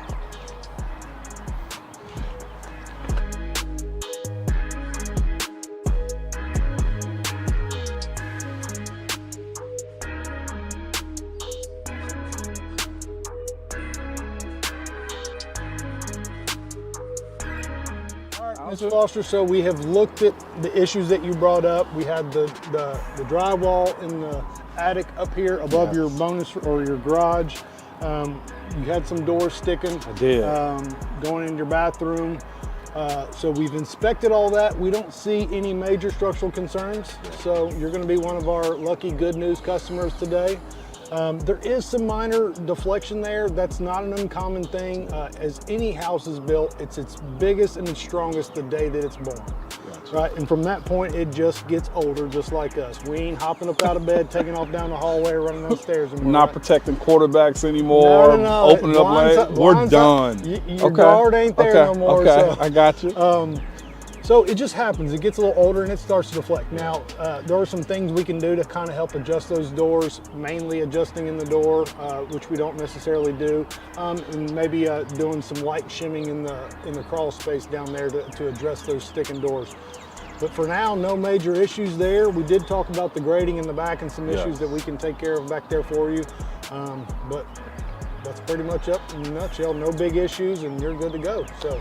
Awesome. So again, the way you deal with United Structural Systems is it's upfront, it's honest, and now I can sleep peacefully at night, okay?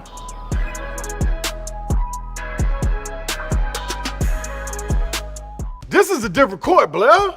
Same result, Slay. Oh, okay, Blair. See, that's Tyler Tanner. See, Tyler Tanner's in the house now. Let's see what you got. Jerry's out, Blair. Blair, come on. Okay, Blair, just come sit down. Come on, Blair, stop. You're going to get hurt. Blair, get off the court. That's enough. What's the verdict, Blair? The courtroom is where I play ball. Boy, Durham, injury law. And that ain't got no roof.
Ramon Will on 104.5 The Zone, wrapping up the show. Rhett Bryan, Will Bowling. Thank you, Rhett, for hanging out with us today. Glad to do it for the Big Ragu. Absolutely. Got a long weekend out of his deal. Yes, absolutely. I'd already scheduled Friday and Monday off weeks ago. He'll be back with us tomorrow after watching old Miles compete in the Tennessee Middle School State Track Championships. Going in there, Miles. I'm headed up there tomorrow for the High School State Track Championships. So we'll be back on the show again tomorrow. We'll be joined by Austin Price and ESPN's Chris Burke, previewing the SEC baseball tournament tomorrow. There we go. Not just Vols, but on all fronts. So looking forward to that. Justin, do we want to say on air who we got locked in for later in the week? We sure can. Yeah, we reached out and got Eric Mateos, the former offensive line coach for Arkansas Razorbacks. Eric Mateos will be joining us Thursday at 8:20 Central Time to talk a little bit about Fernando Carmona Jr. There we go. Lovely. Good stuff. Looking forward to that. Good work. Good work by you. OTAs today. What is this?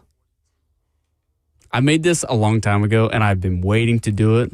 I wish Ramon was here. What in the world was that? I made this for him. This is like, I also got one for Pat Coogan. I got a Purge music? Oh, yeah. I got the two O-line boys. You want to hear the other one? I'm expecting to hear air raid sirens. I don't know. All blocking is now legal.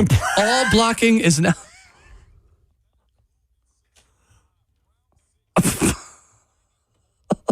This is just going to get us hyped for the season for these two.